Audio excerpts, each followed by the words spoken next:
Water, Earth's purest, life-sustaining resource, can easily become contaminated by environmental conditions. NAWASA continues to improve the quality of its water supply through state-of-the-art water treatment systems and trained, experienced staff. NAWASA preserves our health and quality of life. NAWASA, committed to meeting customers' needs. Stay up to date with all that's happening with the new national party, NNP. Send us a message via text or WhatsApp on 405-8683 with your name, email, and constituency. Stay in the know with NNP. Get updated. Kendra Matthew Stewart. Yo, yo. Boom. Put the X by the O's. Dang.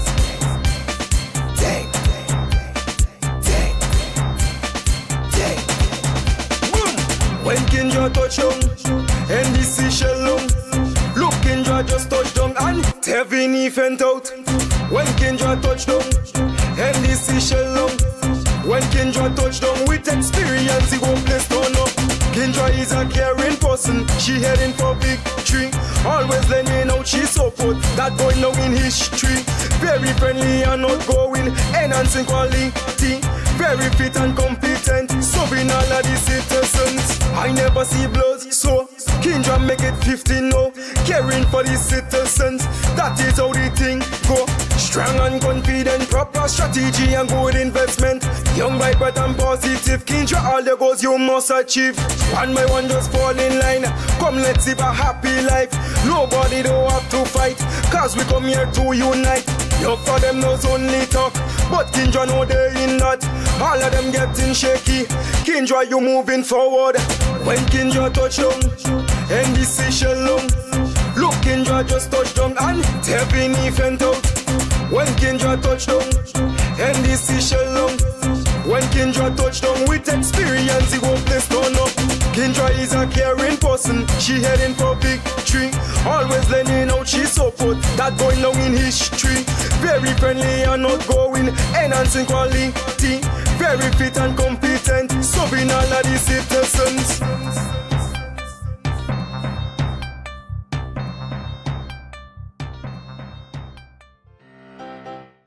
It's not really complicated. Elections are about choice. Between 2008 and 2013, $70 million was spent on scholarships for youth. Between 2014 and 2017, $185 million was spent on scholarships for youth. Vote NNP. Vote competence.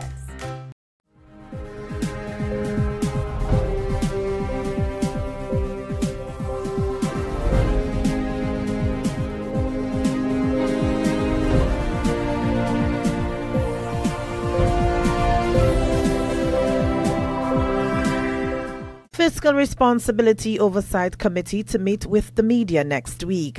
Details to this story and more in the national report.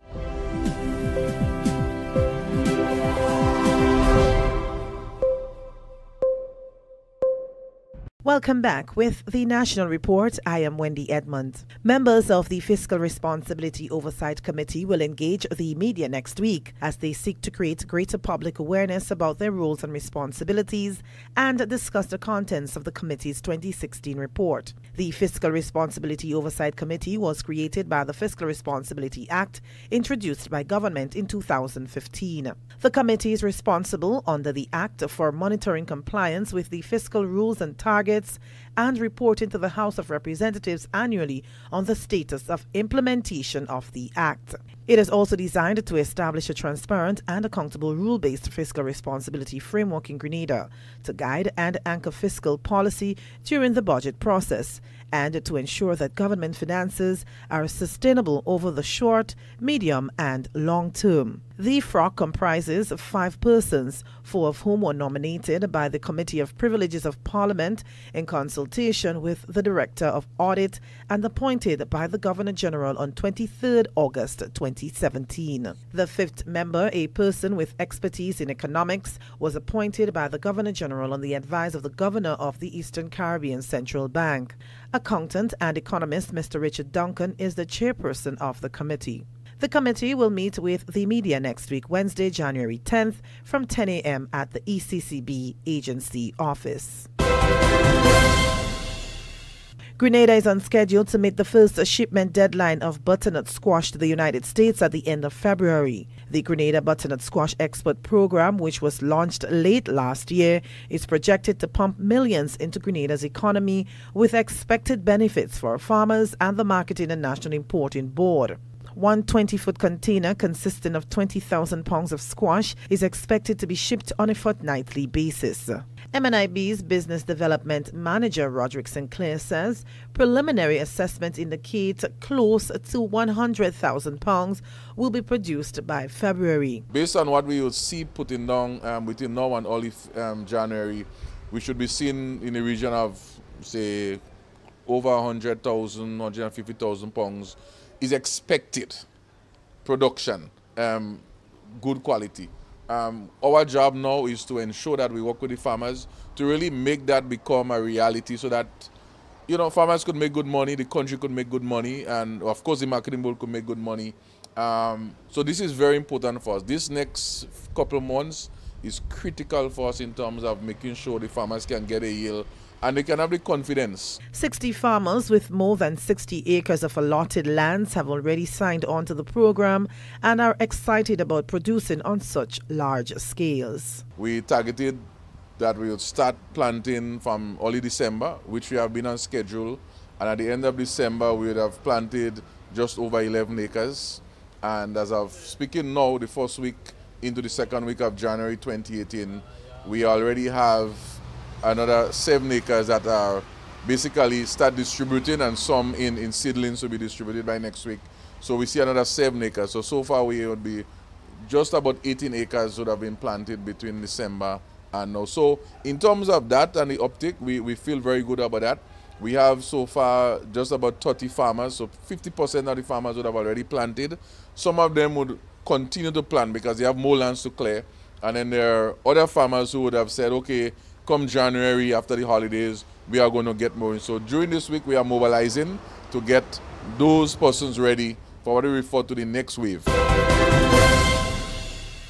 The National Water and Sewerage Authority has voiced its extreme disappointment that the current impasse with the technical and allied workers remains unresolved despite a meeting between NAWASA and the Grenada Technical and Allied Workers Union facilitated by representatives of the government of Grenada. The company says it has offered to make all contracted employees with more than 2 years of service permanent, with an option to ensure that such persons do not lose recognition for any year of service for which gratuity was not paid. It has issued a statement saying that the union has made no movements and is maintaining its original position that all contracted employees, even those on contract for just a few months, must be made permanent, and that all appointments must be retroactive from the date of first contract, notwithstanding that gratuity was paid. During a recent meeting of the Upper House, head of NAWASA's negotiating team and board member Senator Christy Ali gave an assurance that they have no problem regularizing the status of contract workers. He says what needs to be thrashed out is the manner in which it is done. There's no issue of discrimination. We have never had a discrimination issue. All our workers on contract, as I said, there was no violation. They were paid their gratuity, they were paid, given their holidays, or given everything. You may argue that when we make them tenured, they need to now fall into special areas of vacation, fall into special areas as it relates to years of service, how that impacts their pension, how it impacts vacation, how it impacts if we have to give them a letter to go to get a visa, and we recognize in the years of service. How do we do that, and so on. There is difficulty, well, not difficulty. There is a stalemate between what the union would like us to do and what we are offering to do. And we are saying that we are going to recognize the years of service of these contract workers, the various issues relating to vacation and so on, but there's a way we want to do it. We are not going retroactive. That is what we're saying. This is the National Report. More news after the break. Data reveals that rats and other rodents are responsible for the transmission of many diseases. In Grenada, the most common is leptospirosis, and it can cause your death. This disease is directly related to rats and mice infestation. Signs and symptoms of lepto, as it is commonly referred to, are high fever, headache, chills, muscle aches, vomiting, jaundice, and abdominal pain. If your home had or is infected with rats and you have any of these symptoms, please check with your doctor immediately. Declare war on rats. Starve them. Kill them. Rats are the most unwelcomed guests. Reduce, control, eliminate them. This is a message from the Ridge to Reef Project, protecting biodiversity and ecosystem functions.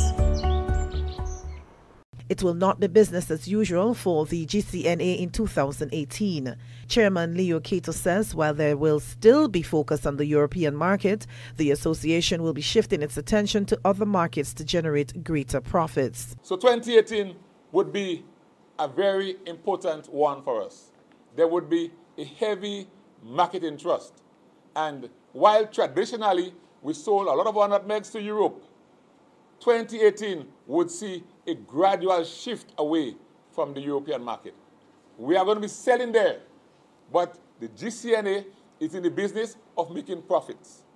So wherever the price is better, that's where we're likely to want to sell our produce. And with the foundation laid for a brighter future, Cato, who was addressing a recent meeting of the GCNA, said all must work together to reap the rewards, keeping in mind the importance of quality. We must now put structures in place and work steadfastly so that all the objectives can be achieved. I'm confident from where I sit as chair and the board with which I work, the supporting committees, the members of staff, and you, the farmers, that 2018, if we work closely together and work very hard on what is set before us, can even be a better year for us than 2017.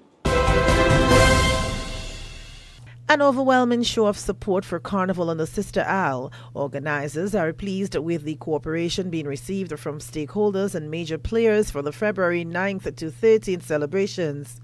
Chairperson of the committee, Princess John, says this year's celebration is expected to be one of the best. The competition will commence on January 12th with the Groovy semi-final, followed by the Soca Monarch semi-finals on 19th and a Calypso final on the 27th. Caraco's Carnival is the festival that highlights one of its indigenous cultural aspects, the Shakespearean Mass. This year, the focus will be on the origin, importance, and the preservation of the Mass. 2018 Caraco Carnival will be celebrated under the theme Embracing Culture with Our Unique Shakespeare Mass and Splendor. This has been the National Report. I am Wendy Edmond.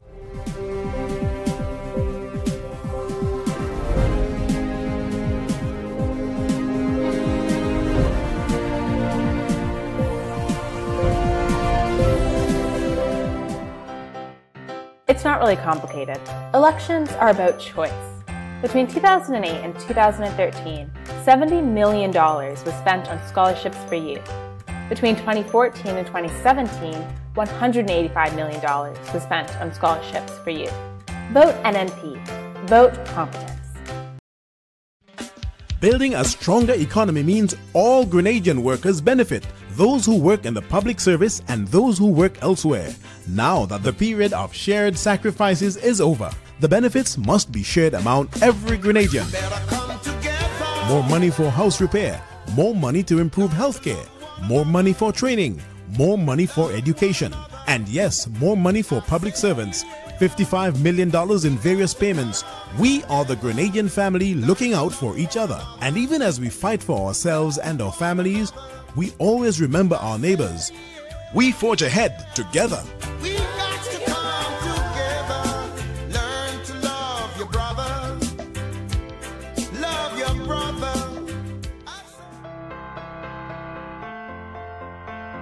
These past 5 years, ordinary people with extraordinary dreams for themselves and their families have continued to inspire me. In these close-knit communities along the shores of St. Andrews Southeast, people with their faith in their unshakable God have given me renewed hope that this partnership we have forged is worth building on. We have had successes together, but we are far from finished. A whole new generation is coming up, hoping for even more opportunities. We can't let them down. With God by our side, together we will achieve even more. So let's keep moving.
We're sorry, man. We're really sorry.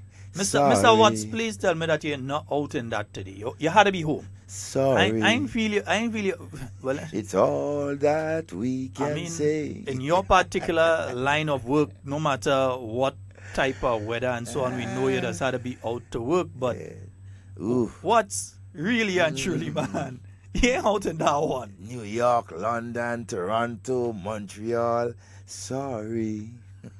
That man laughing at all you. I crying for all you. That I can unless you care about all you. The one laughing at all you, man. All you know around this time of the year, you're supposed to be in Grenada. Yeah, they're smart like Patty and Matthew. Yeah. They're smart too, but some of them, the work, man, you can't get the time. It's not like you just say, hey, rainfall and I ain't coming into it. You understand? Boss, in front of my yard flood, I can't come to work today. I can't walk across. Yes. Grenada. Can't get with that one over there. No way. Hey. Oh gosh. Cousin Karen. Oh gosh. How you making it out this morning, darling? Oh God. I'm feeling sorry for all you. Seriously. Devon laughing, but I sorry. Seriously. Oh my goodness. Yeah. Hey, Errol, good morning to you. Stedlin. Hannah, good morning. Asha, good morning to you as well. And Happy New Year to you as well. Yeah, Shirley, good morning to you. Joseph, I'm seeing Linda, Imelda, Francois, good morning. Ben, morning. And let's see who else is there. Did I call Cynthia? Yeah, good morning to you, Cynthia. All right, yeah. So we hope that you all are having a fabulous morning this morning. It's a beautiful morning on the Isle of Spice. Oh, beautiful. Yeah, we do have a vessel in today. Two. Let me see. Two vessels two massive one. In today. Today is MSC. The 4th. Yeah. Yes, so we have the Royal Princess and MSC Fantasia. Yeah. So a little around 10,000 persons on the island today. 3,600 passengers with the Royal Princess, plus 1,346 crew. And then with the MSC Fantasia, you have 3,929 passengers, 1,370 crew. Wow. Yeah. I'm counting the crew because a lot of the crew do come on shore and spend money. Most of them, or half of them. Yeah, they go to the sports bars. Some of them have their little place. They go and lime down in Granans. They go and hang out. Around, yeah, so the crew do spend money when they travel around as well. And if they have enough time, some of them just find themselves all in the countryside and all kind of thing too. Yeah. Especially since there are Grenadians working on many of these vessels. When they come home, they bring the people and them and say, hey, watch, let me bring all you around, man. Let go up and see Concord Falls and that kind of thing. This morning, Devon, in fact, I was coming through the Sendall Tunnel, and while coming through there were, I don't want to give a wrong estimation, but it would have been close to about 60, 70 persons coming through the tunnel, cruise ship passengers passing through the tunnel on their way to one of the Carib Cats cruise. Oh, okay. The Carib Cats cruises? Yeah, you know they usually pull up on the carnage around by the Sheila Buckmeyer library there. Easier for them. Right. So there were about 60, 70 of them coming through the tunnel at that time, heading over to the cruises and so. So I know that a lot of economic activity is taking place when it comes to tourism on our beautiful island right now. Well, as a matter of fact, the whole bus system will be affected today because in coming down over the hills, noticing buses going up from different numbers of buses, number 4, the number 5s, the number 1s, and so they heading to Granny Tang and around. So that means, right, a lot of the bus routes and so would be a little bit short, you know, and so operating this morning. So hey, commuters, you need to know that because there is a lot of visitors, in excess of 8,000 visitors on our shows today, and they are moving around.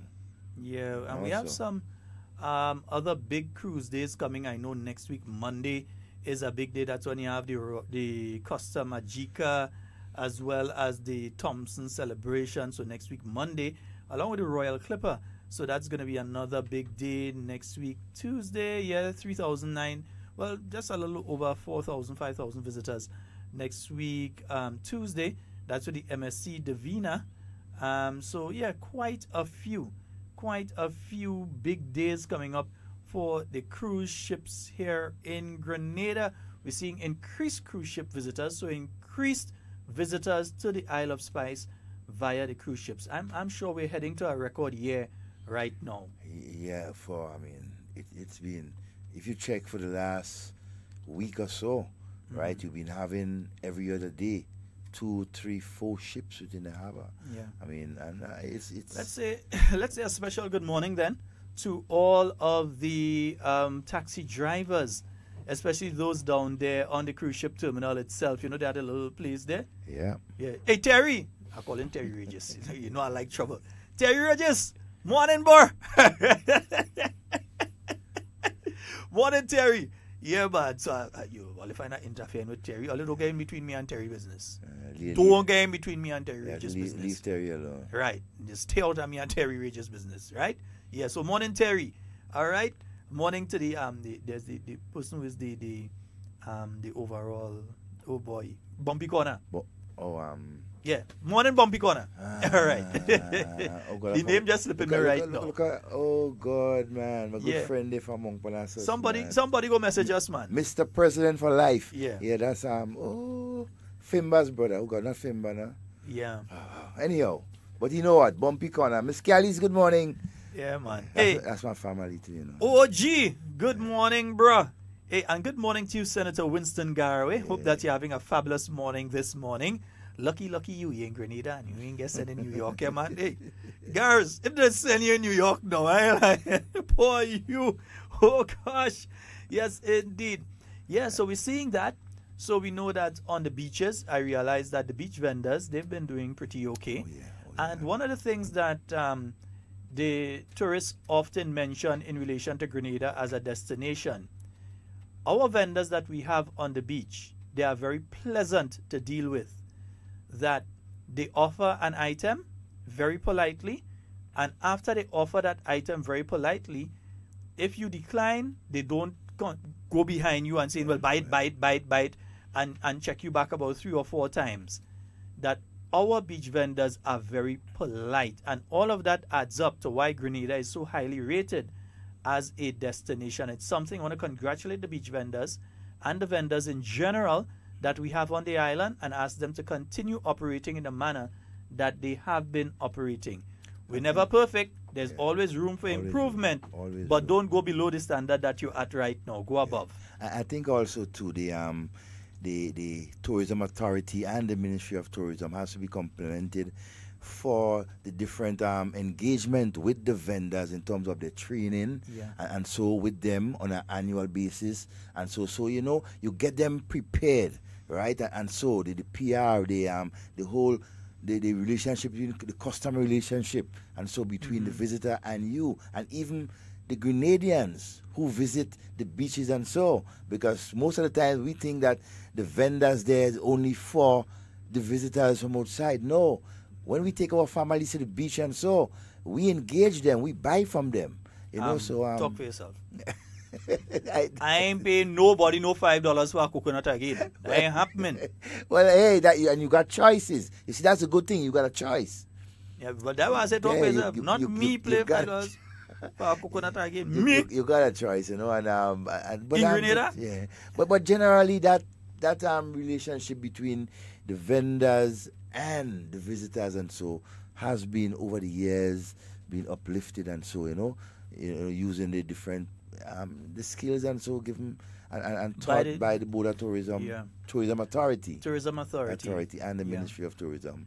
And again, we're seeing the impact of the Pure Grenada branding, something that was conceived and executed within a year, 2 years of the new National Party administration coming into office. Yeah, we're seeing the benefits of the Pure Grenada branding. And to those of you who are visitors of the island and you're listening right now to this program, we need to say to you, welcome to the Isle of Spice. Yeah, sunshine. Yeah, we need to say welcome to the Isle of Spice. I wonder if I how to find a tune for that. Just now we're gonna play a little welcome to the Isle of Spice tune for you. Sunshine day. Yeah, now we'll play. So Sonia, I'm not rubbing it in. I know you freezing your butt off there in Toronto, but or Montreal, but hey, I can't help it. Yeah, you know? I wonder if let me drop a little something for them there. Let me see.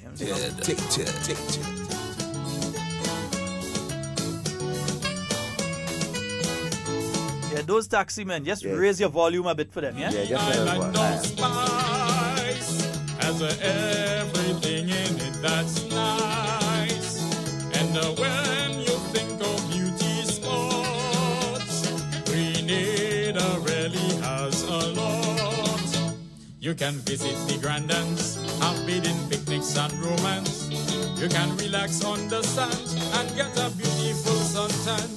We are from Grenada, if you please, the Spice Island of the West Indies. We are happy, peaceful and gay, beautiful, healthy in everywhere, and the warm sunshine every day.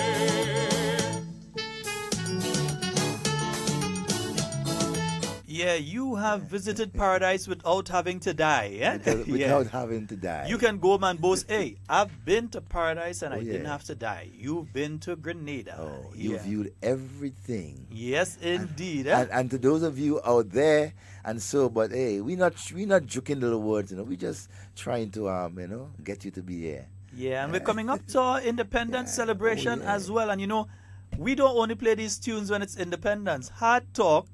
We could pat ourselves on the back. We play these every single month. I dare anyone to point out another radio station, another program that plays all of the independence music throughout the year. We don't have to wait until independence to bust a tune and thing, man. Nope. And when we get bad, we just hit it like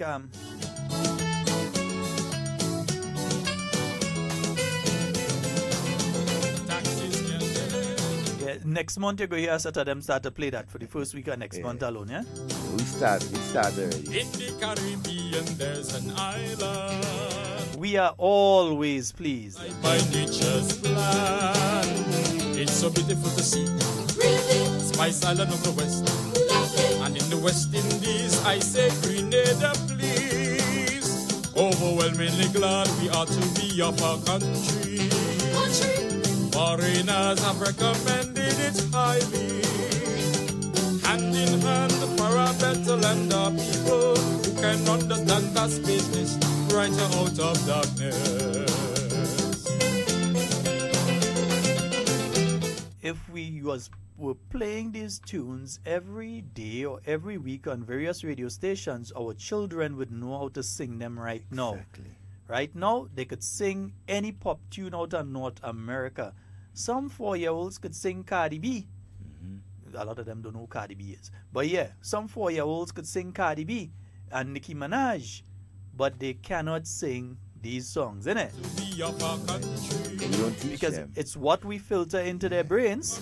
It's amazing, man. It's amazing what the potential our young people have. But are we giving them, the opportunity?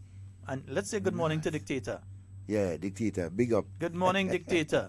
Yeah, Calypsonian Dictator, good morning to you, Yeah, sir. right there from the Carnage. Yeah, Carnage man. Yeah, big time. Yeah, there's a OCM, original Carnage man. Morning, Doc. Yeah. Yeah. And Doc too. Yeah, OCM, Doc. original Carnage man. Original Carnage man. Yes, man. Oh, sweet spice land, good-natured Grenadian. Overwhelmingly glad we ought to be of our country. Foreigners have recommended it. Wow, a friend of mine just sent some footage from New York. I'm so sorry for you, bro. Sorry. Bye. Bye. JetBlue have a special flight, Yeah, you can still, you're not late. You can get down. Devon, take a... I see, I'm looking at it, I'm laughing. Mr. Technical Man. Hey. What your partner, Mr. Duke, is going through? Boss, you going through that? Take a flight. We can't get our feet to our camera outside to show them what down here look like. Jet, what's this thing? Look at that. Why doing that? Why you doing yourself that?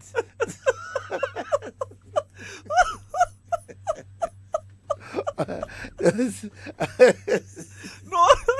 Oh my I God. have to laugh now. Sorry guys, but we have to laugh. Oh my God. My goodness. Why are you torturing yourself like that? We understand the economic, economic reasons. You are committed to what you want and what you want to do, so you go through the sacrifice. Hey, And Tamara. Kudos to that. Tamara, good morning to you. Nika, my wonderful niece-in-law. I hope you're having a fabulous morning this morning. All God's blessing on you, my sister and the children. Florian, good morning to you out there in a very cold area. We getting video. We seeing. Yeah, we seeing. All right.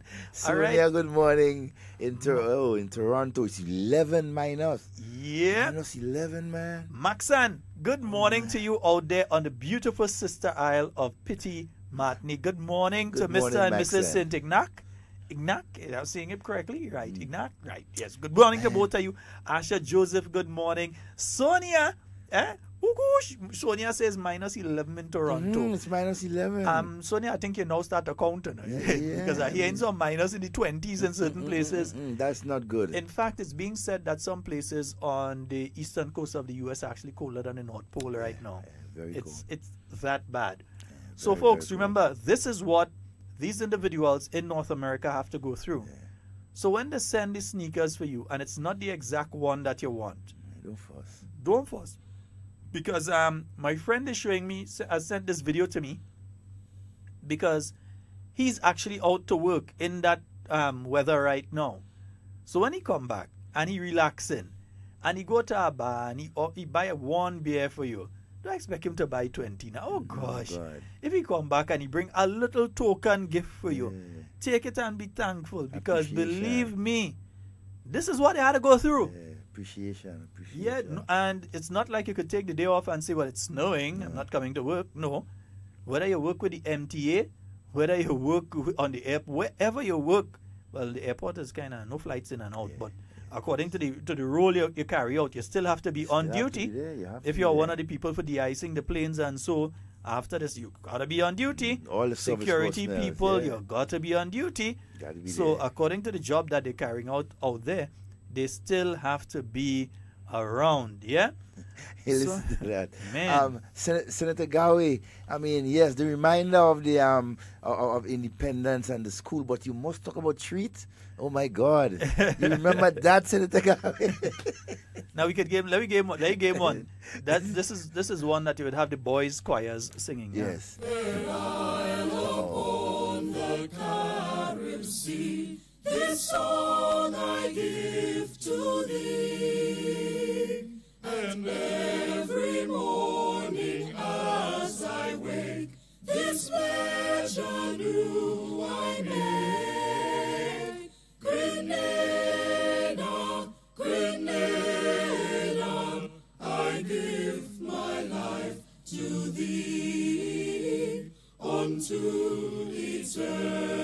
eternity.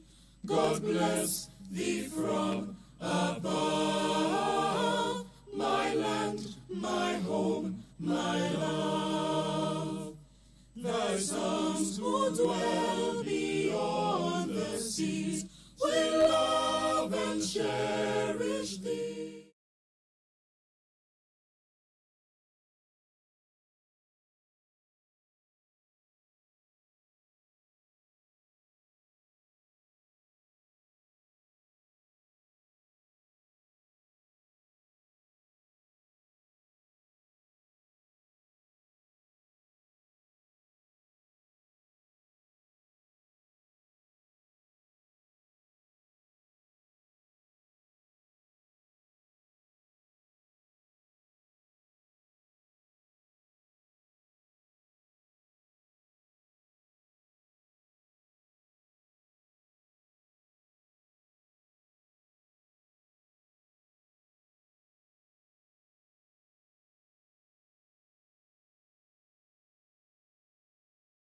No matter where I go, Grenada,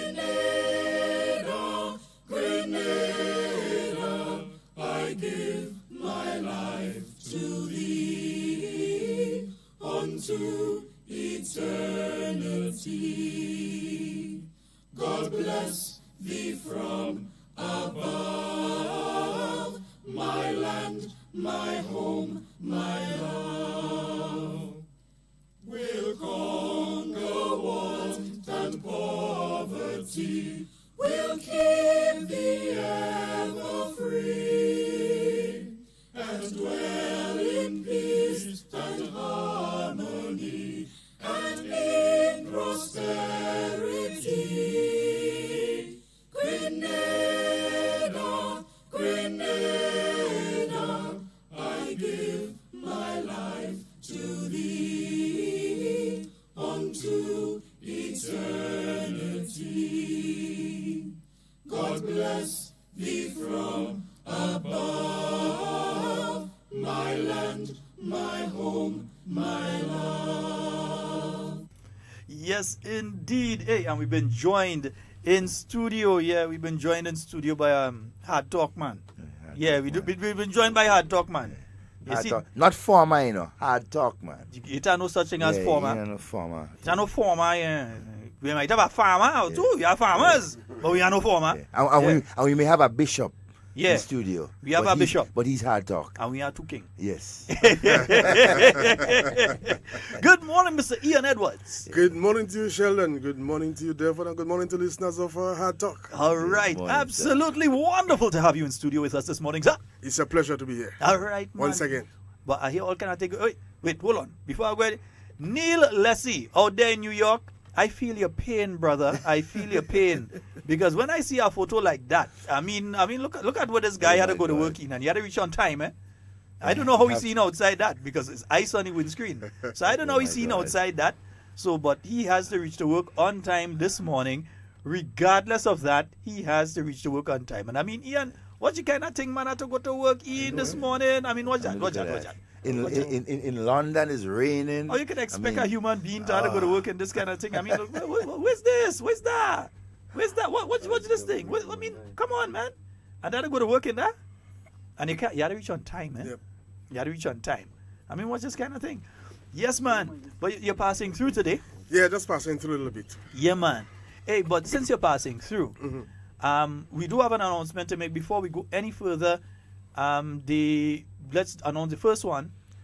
The rally that was planned, the endorsement, that was planned for St. David at Bellevue on Sunday has been postponed and will be replaced by an endorsement in St. John's. Yes. So there is an endorsement on Sunday, but instead of being in St. David, it will be in St. John. This came about because the minister responsible who would have been endorsed on Sunday, that's the Honorable Oliver Joseph, kind of in high demand. So he has to travel on urgent state business on the weekend. Yep. As such, the Honorable Alvin Dabrio will now be endorsed on Sunday instead. Honorable Oliver Joseph will be endorsed at a date to be announced within the next few weeks, right? So we're heading to St. John and not Bellevue in St. David this Sunday. We are heading to St. John by the Nutmeg Pool instead. Right. But it says a lot, eh? It says a lot about the new national party. Of course, the ability to organize and to switch activities in such a short notice. Because we are organized party. When we say we're ready, we ain't joking this thing. No. We're ready. Ian and Dolly ready? We ready now. Devon and you ready? Definitely. We ready. We have Boss, are you ready? this thing. Yeah, man, we ready. We have been ready for a while now. And we just waiting for the boss to say, well, hey, that's the thing, that's the day. So we can do this at the drop of a hat. It shows how organized the new national party is. That they can shift an entire function from one parish to another, from a parish on the East Coast to the West Coast. Of course. With ease. That they could shift the whole thing. And we making that is so simple. Yeah. You see, so simple because, from example, look at how the economy was after 2008, before 2013. And as soon as NNP came in, it just flipped over. We fixed the thing. Fixed the thing. You're talking about fix the thing? Well, it is not that we could fix thing. Yeah. We are constant fixing thing. We fixed the thing. Of course. Yeah, we fixed the thing. The thing. Yeah. We don't wait for somebody to fix it. I know who they're calling thing, but Yeah, anyhow. yeah. We've fixed the thing. You know they're calling thing. I've been here for a while. Can I have a cup? Teddy bear. Teddy. Teddy bear. We need 2 cups. Teddy bear. All right, yeah. You get a cup. Talk to Teddy bear. Mr. Francis. Peter Francis. Yeah. Peter Francis. We need cups. Yeah, Peter Francis. Yeah, all right. we need Okay. cups. All if you're looking for the new national party cups and thing, call Teddy bear. Peter Francis. Look for him on Facebook. Peter Francis. Right. Yeah. I'll give out his number in a while. I don't take a part in the number party. I'll give out his number in a while. I won't give out his number on air in a while.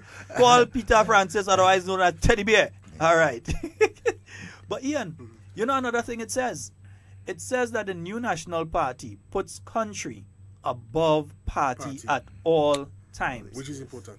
We would have known that the party would have spent resources on organizing various aspects for Sunday at the Bellevue playing field, or advertising that was on radio and television and social media and so, that the party would have spent money on.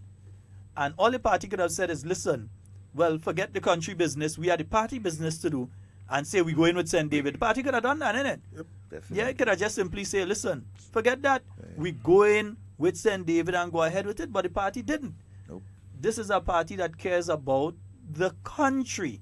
So instead of putting the party first, it has put the country first, suffered the financial loss from having to shift from one location, because there will be financial implications from having to shift from one location to another. And it shows that it is a party. We are a party that cares. Country first. That's how we could play patriotic music all the time, you know? That's how we could play patriotic music all the time. Yeah. But talking about activities on the weekend, what going on in Northeast on the weekend? I hear Doc going up there and all kind of thing. What going on? Saturday, all pulling up people from the bed and things. Saturday. Doc could go up there and he has stroke. Yeah. Man, the only stroke Dr. The Right Honorable Keith Mitchell has is a cricketing stroke. You see when he that kind of stroke, and that kind of stroke, that is the stroke that he have. I know the stroke we're talking about. Yeah. Morning, Doc. The stroke we're making soon. Yeah, man. You will make a stroke at the pen. Whoop, whoop. Whoop, whoop. A stroke at the pen. Let the stroke be free. Yeah, they're afraid that one. All right, so on Saturday, God's willing, we'll be having this function at Tivoli. That's in a little area called Ahoma. Yeah, but certain people know Ahoma. I ain't going to say much. Yeah, Ahoma plays. Jack Bay. Right. Jack Bay is responsible for cooking food, man. Oh, God. Right. So it all starts up Morningville. It starts up Saturday morning about 6:30. We'll be starting a road race from Progress Park up to Ahoma. We have a number of persons taking part in that event. You're running? Huh? You're running? I hesitated, so. Am I the one fast? You're a former police officer, you know. You're supposed to be physically fit at all times. It's embarrassing to be talking about that in the But you know, the thing about it is... I know you could run it. You only play in all kind of thing. I know you could handle. It's just that I will win. Where they? And in no special time to reach. Sister, good morning. Welcome back. When people who know me used to play cricket like a fast bowler, they ask me if I the same man. A fast bowler? See you know that? Let's just put it like this. If Ian run the race, he might reach up at the finish line in time to vote. You see, that's the point I'm making. Now, I am part of the planning whole process, and there is nothing that say you have to reach within a particular time. So if Ian in the race starting at 6:30, and he reached by 10 in time to get a breakfast, he reached. Yeah, that's very important. Yeah, right. So the race started around 6:30 from Progress Park to Ahoma. We're expecting participation from every polling division within the constituency. A number of polling divisions have already indicated that we have a team and we're ready to go.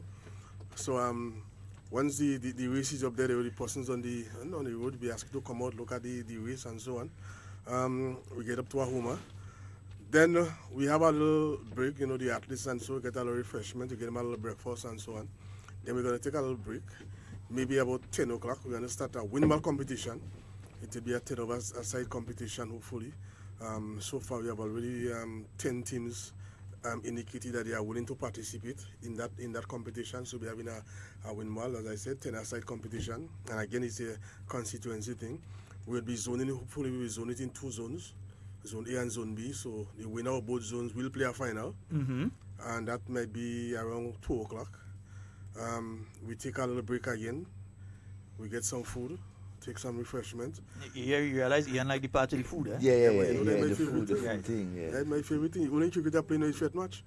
Right. And then maybe around 3 o'clock, we're looking to start a football competition. It will be a smaller goal, 5-a-side competition. Again, teams within the constituency, a number of teams have already indicated that they will be participating. Of course, we'll be having music. Again, food. We'll be having drinks. Well, when I say drinks, this one not free. We're having a bar. Okay. So you come to get your food, you enjoy yourself, you buy your drink, you have a good time. And of course, Senator Kate Lewis will be there, interacting. Somebody tell me she running to a show. I'm playing cricket. We already know she running. Yeah, she's the candidate. Yeah. Oh, you mean running as in running the race? Okay, From Progress Park to Ahoma. Yes. I'm sure she go reach Ahoma, but she go reach. Yeah. No, she has to reach. If Kate running from Progress Park to Ahoma, she go reach Poetry. I ain't sure if she reaching Sayodi. Anyway. No. She passing. The woman reaching in Poetry. Kate, sorry, Kate. River and Twine to be exact. The lady fit. That woman walking miles every day.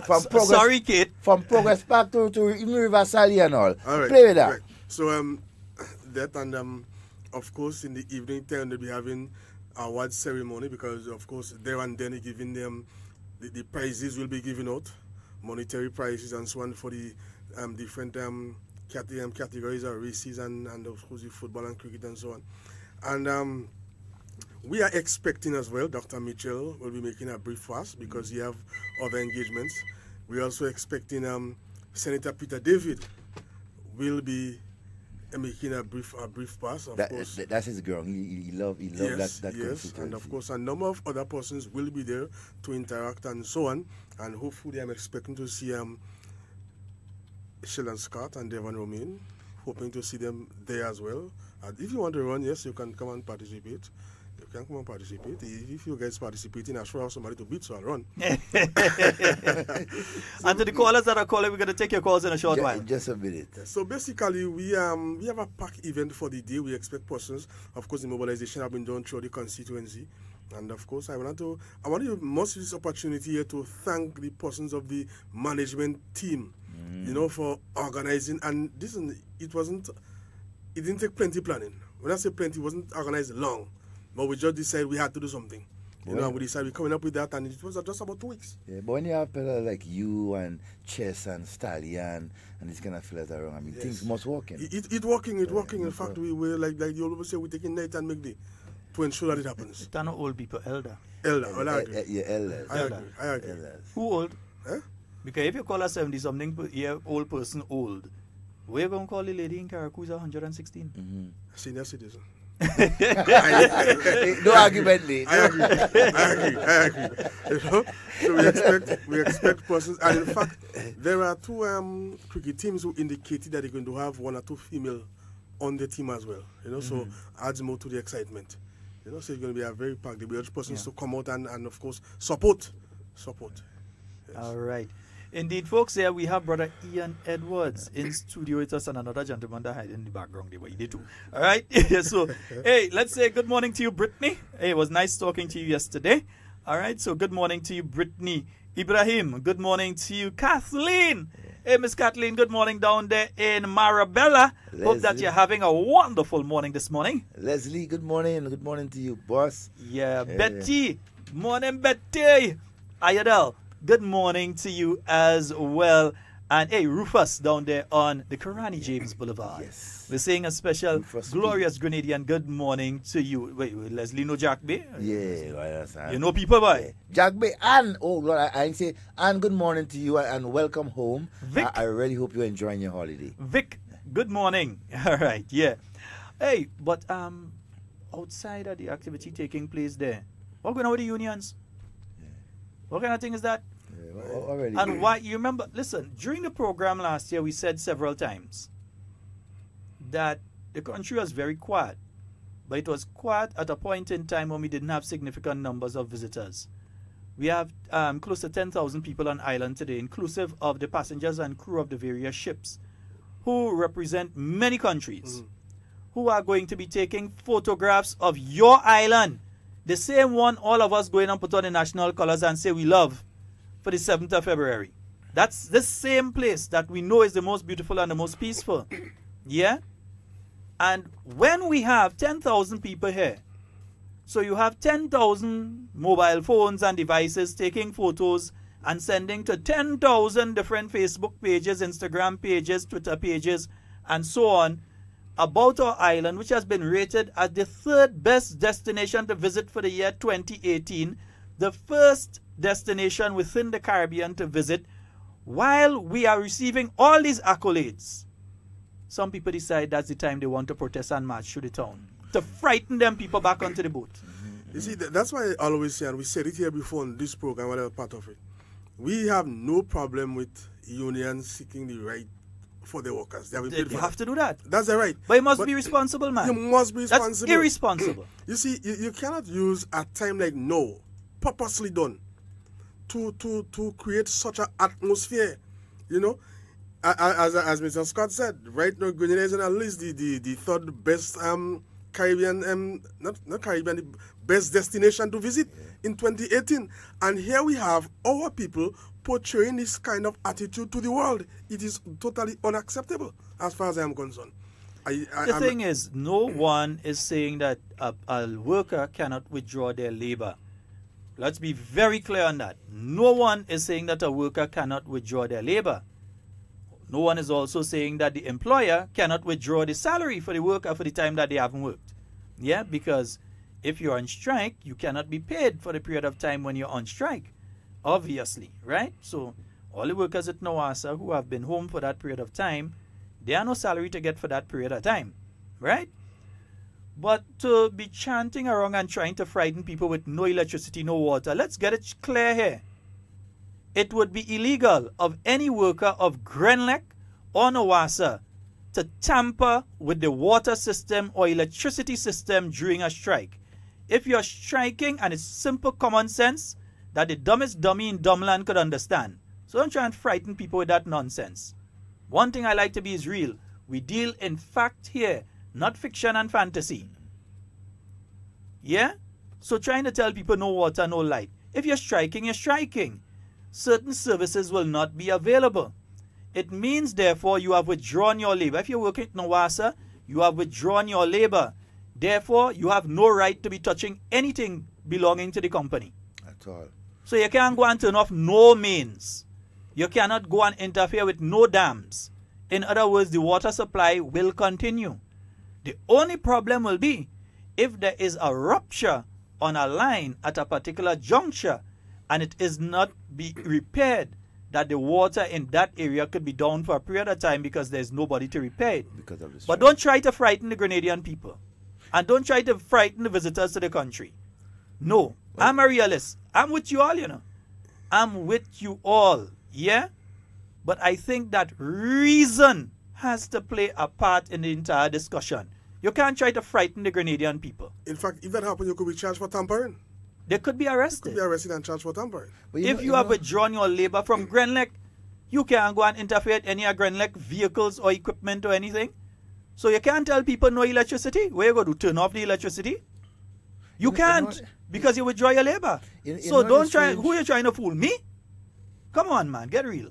You know what is strange by the actions of some of the unions, and so not just now, but so they wait until these times when Grenada, right, it's at its peak, and so. But the only thing you would be doing is basically disrupting the free flow of a lot of things that is going on in our country. And then where would government, even Nawasa, even Grenlec, find the money to support the same cause that you're demonstrating for? Well, I don't mind. I mean, come on. To be honest, I don't mind if the Grenlec workers strike. So it means that nobody go be out cutting off people electricity. Or look at strike. Strike. All the Grenlec fellas that has go out and cut people electricity, I want all of you to go on strike right now. Strike. Every Grenadians, you with me? All of the Grenlec workers and the teams that has go out and disconnect people electricity. Yeah, only them. Go on strike. Yeah, all you got to go on strike. The ones who collected money too, all you could strike too. All you could strike too. Yeah. The linesmen and so all you just they do not. The linesmen whole string. Shotman all the whole string. Whole string. You understand? But all those that has go out and disconnect, the disconnection crews. Yeah. Strike now. Strike for the next 3 months. For the next 3 months. Oh, I come in and bring tea and coffee for all you. But I know it's a serious... No, but on behalf of the Nawasa workers, it is a very serious issue. It has to be addressed. But it has to be addressed with level heads and also understanding that we cannot be trying to kill the goose that lays the golden egg. You can't be trying to kill the goose. Because at the end of the day, there'll be nothing coming out of it. So we have to be reasonable in our demands. Also, the company has to be reasonable in what they're offering. But you can't go threatening the Grenadian people. I ain't going to stand for that. Don't threaten me. Don't threaten me and don't threaten the people of Grenada. Yeah, because we pay. What do you mean about no water, no light? If you mean no repairs to pipeline, you can't go and turn off no mains. You can't do it. I tell you that. You can't. You can't go and turn off the electricity. I tell you that too. You can't. Yeah? Right. It's love you all, but don't threaten. Yeah. I mean, we all Grenadians, and don't think that the action that you take today will only affect me and Eon and Sheldon and the others. It will affect you and your families too. Are you prepared for that? When you're 80 something, your grandmother will water and she can't exactly. Get you know, when the senior citizens of our country need their water, and so if fresh supply of water and they can't get it, what you go tell them? Oh, now I sign this and now I sign that. I mean, responsibility has to go right around the board. Yes, we're supporting the workers and the cause, but you have to do it in a way that everybody wins.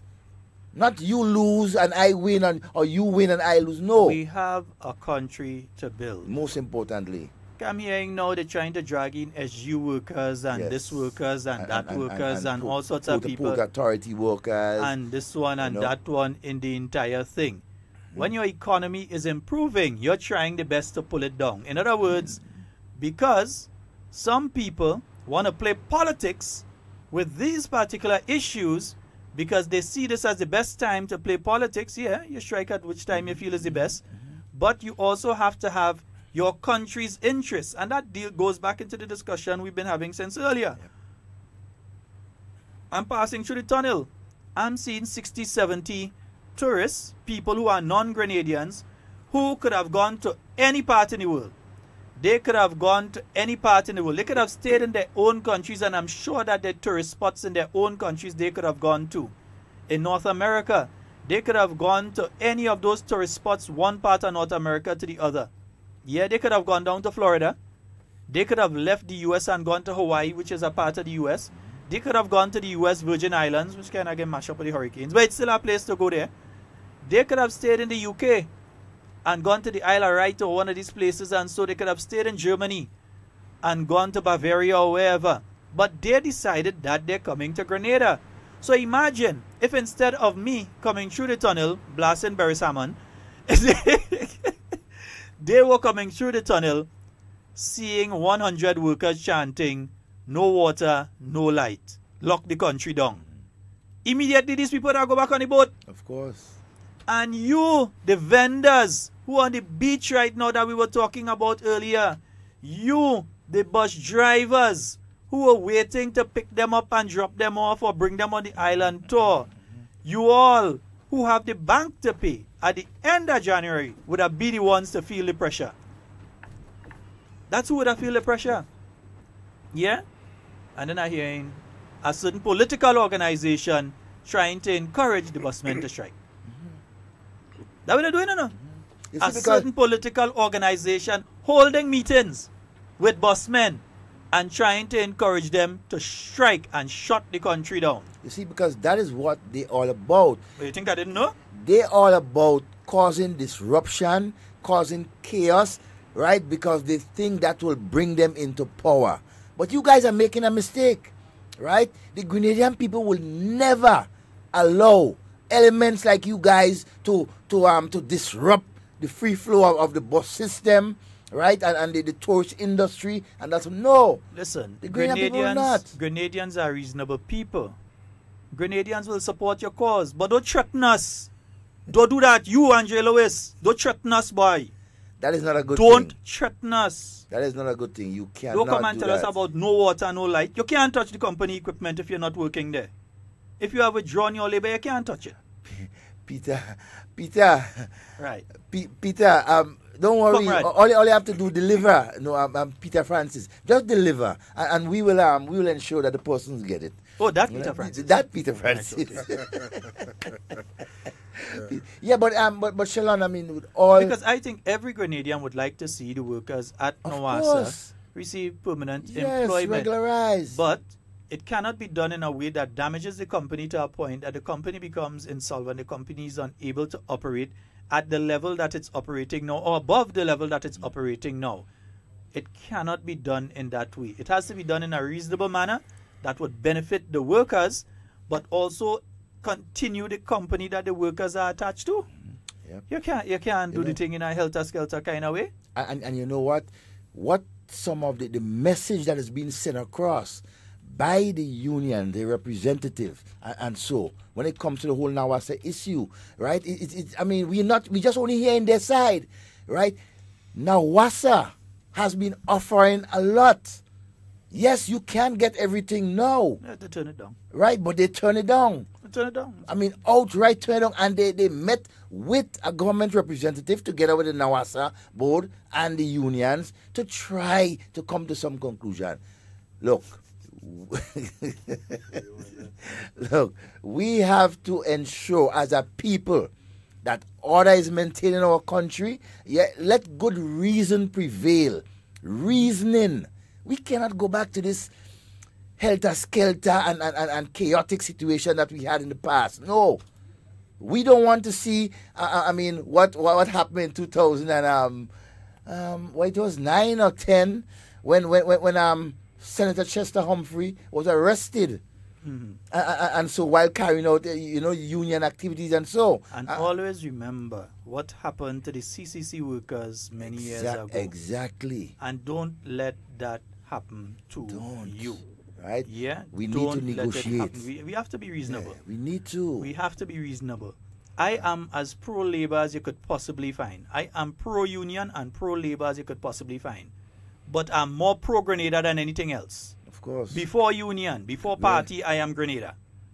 And I don't like the fact that there are people out there threatening my country, threatening my people of my country. No, I ain't like it. You can't do that.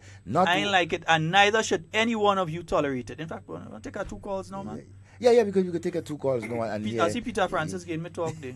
Anyway. Peter, good morning. Calls there, man. Good morning and welcome. Oh, yes, good morning to you, sir. Good morning, my friend. And your co-host.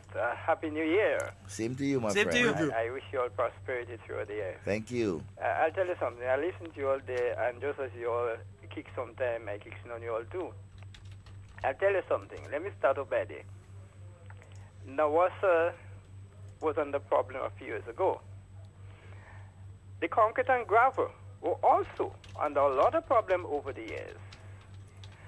The post office were under problem over the years. And all the statutory bodies were under problems over the years.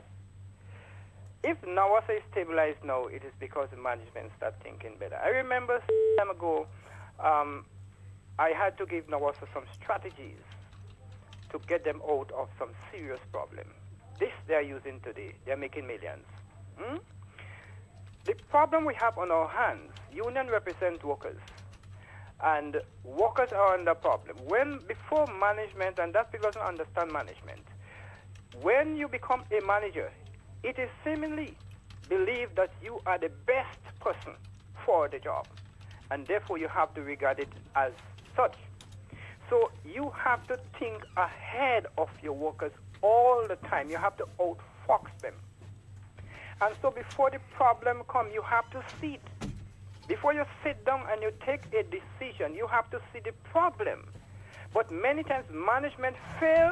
They sit sometimes, and they take the workers for granted. They implement just to discover that it creates problem maybe a year or two later, and you have to rescind it, but the damage is done. I'm saying that to say, I don't want to strike. I will never like to see any department strike anywhere in this country. But you have to say to management, you have to see ahead the problem. Why contract? I criticize the contract from day one. Why a contract? A contract have advantages and it have disadvantages. But you see, a contract only have advantage to the people whose pay are big. Who is on a $30,000 month, $40,000 month salary or contract, not those who are $900 and $1,000, $2,000, because this is growing people. And if you put these people on contract, obviously you're going to stifle their growth, and ultimately you are going to stifle national growth. Now, every management is now talking about in the private sector or in the public sector. You have to see the negative of the contract as it will affect your worker, because if it's going to affect the worker, they are going to stand up on you, and once they stand up, production is lost. You could only maximize production if you have good workers, good staff. But if you take away the drive to production, obviously you're going to have problem in the organization. There is a company who wants me to work with them, but I don't with that. Be it government or private, I don't with that. Because you see, running a business is strategies. And if you cannot strategize in management to take the right decision at the right time to prevent problems, you will have what you have on your hand. So I am blaming those people who have taken decision to put these workers on that kind of socio-economic pressure. I'm blaming them. They were supposed to see the problem now. And so how do you get out? You got to broaden up your back and say, we made a blunder then, and let us fix it now. You can't allow it to spill out to us, the innocent people here. So management have a responsibility jointly with the union to have this thing settled once and for all. When they've had the post office strike, I had to go to Mr. Andre Lewis on a one-on-one and sit with him and dialogue with him, nobody knows that, and beg him to call up the strike, to allow the people who have their mail in the post office, who had nothing to do with the struggle, in front of the Christmas to get their mails. And trust me, before the end of the day, the strike was called off. So it's how you handle things. And management are in this situation, they have to take the blame for what is happening today. Even though you're representing the government and the politician or the electorate, not electorate, the directorate put an idea to you, you're supposed to sift through the idea before you implement it and say, no, this can work, this central garage, that happened in the central garage. And it faltered. Look what happened to it. Demise. $2-point-something million spares was dumped on the Perseverance dump from the Central Garage Corporation. Because of what? Management insensitivity. Some of them come from the political directorate and the Central Garage flop. So Nawasa have to step back and understand how they get there. What is happening to the service, not to them, but to us here, because they may call on us to pay increased rates. Trust me. Sit it out carefully and have this matter settled before long. Because if we go into a strike, it's going to affect every single person, but you cannot blame the worker. The worker is fighting the cause that shouldn't happen.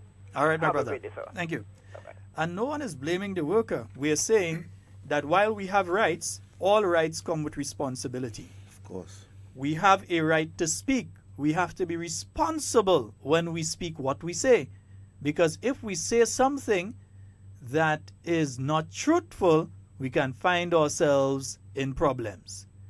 We have the right to purchase a motor vehicle. We have the right to drive it. But if you don't have a driver's license or you drive recklessly, you can find yourself in problem. We have a constitutional right of freedom of movement. Yeah? That's a constitutional right that we have freedom of movement. We could go to whichever part of Grenada we want. But it does not mean that because I have a constitutional right of movement that I can leave here right now, open your gate, walk into your yard, open your front door, walk into your house, open your kitchen, walk into it, and open your fridge and go into it. My right of freedom comes with responsibility and certain restrictions. Yeah?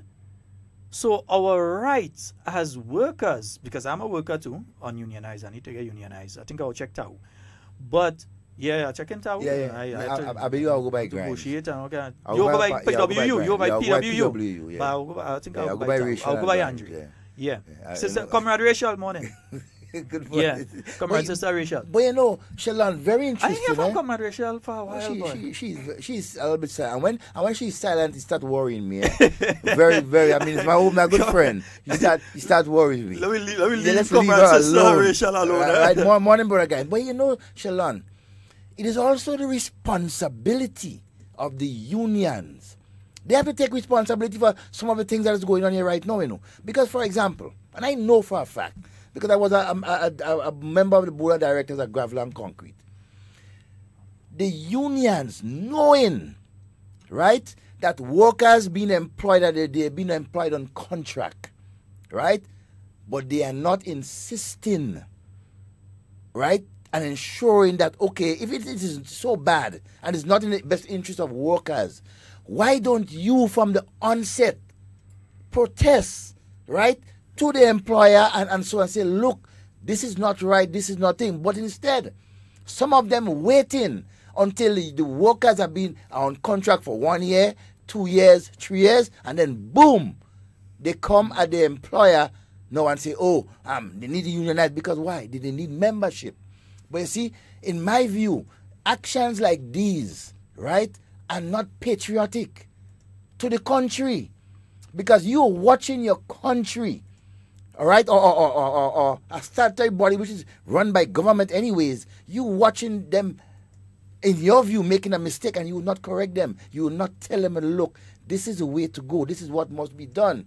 But you wait and you pounce on that opportunity to get mileage. But let's say this though. When you get to the stage of protest, it shows that you have a union has failed. Of course. Anytime a union has to resort to its nuclear option, because that's the final option, yeah. There is nothing past that.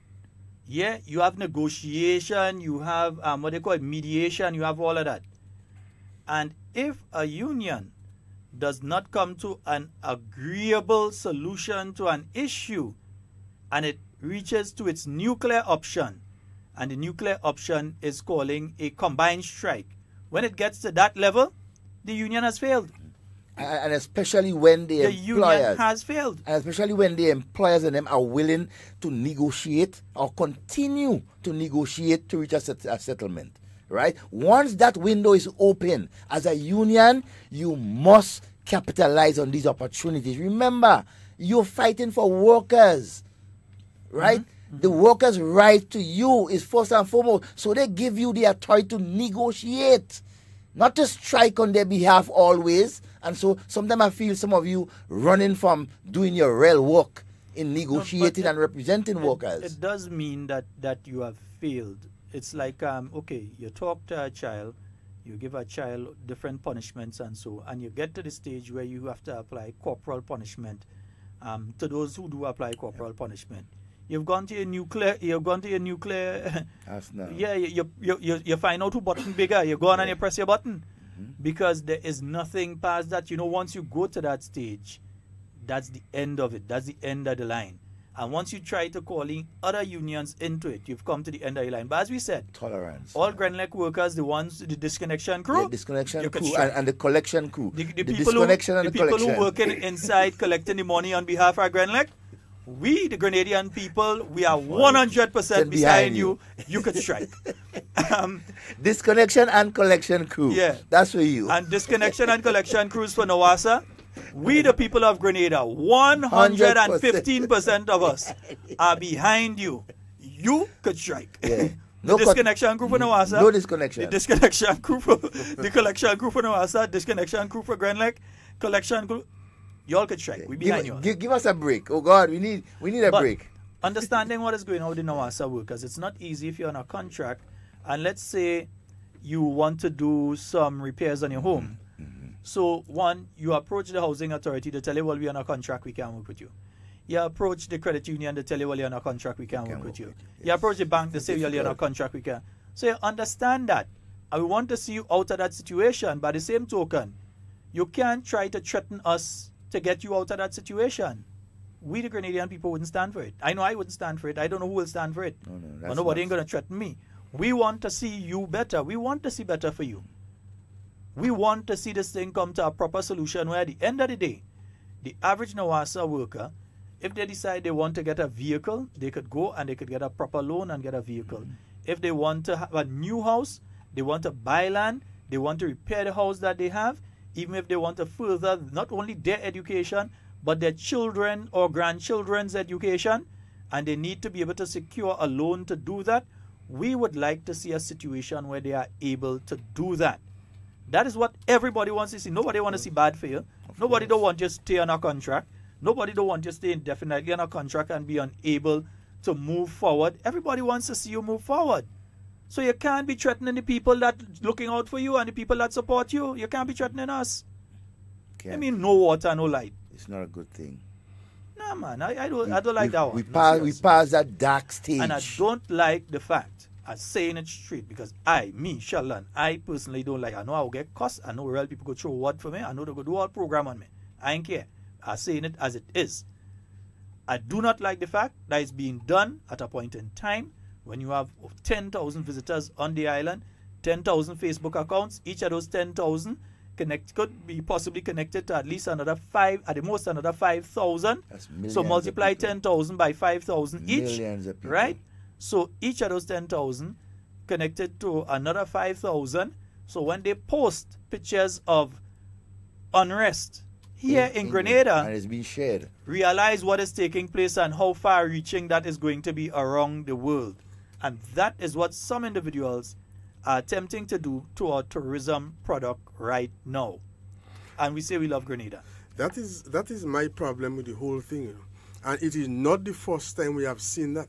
We have seen that in the past. We have seen it before. That the union and so on would choose this time of the year, during the peak of the season as they see, you know, to do this kind of things. We are trying, not we, they are trying to create a bad image.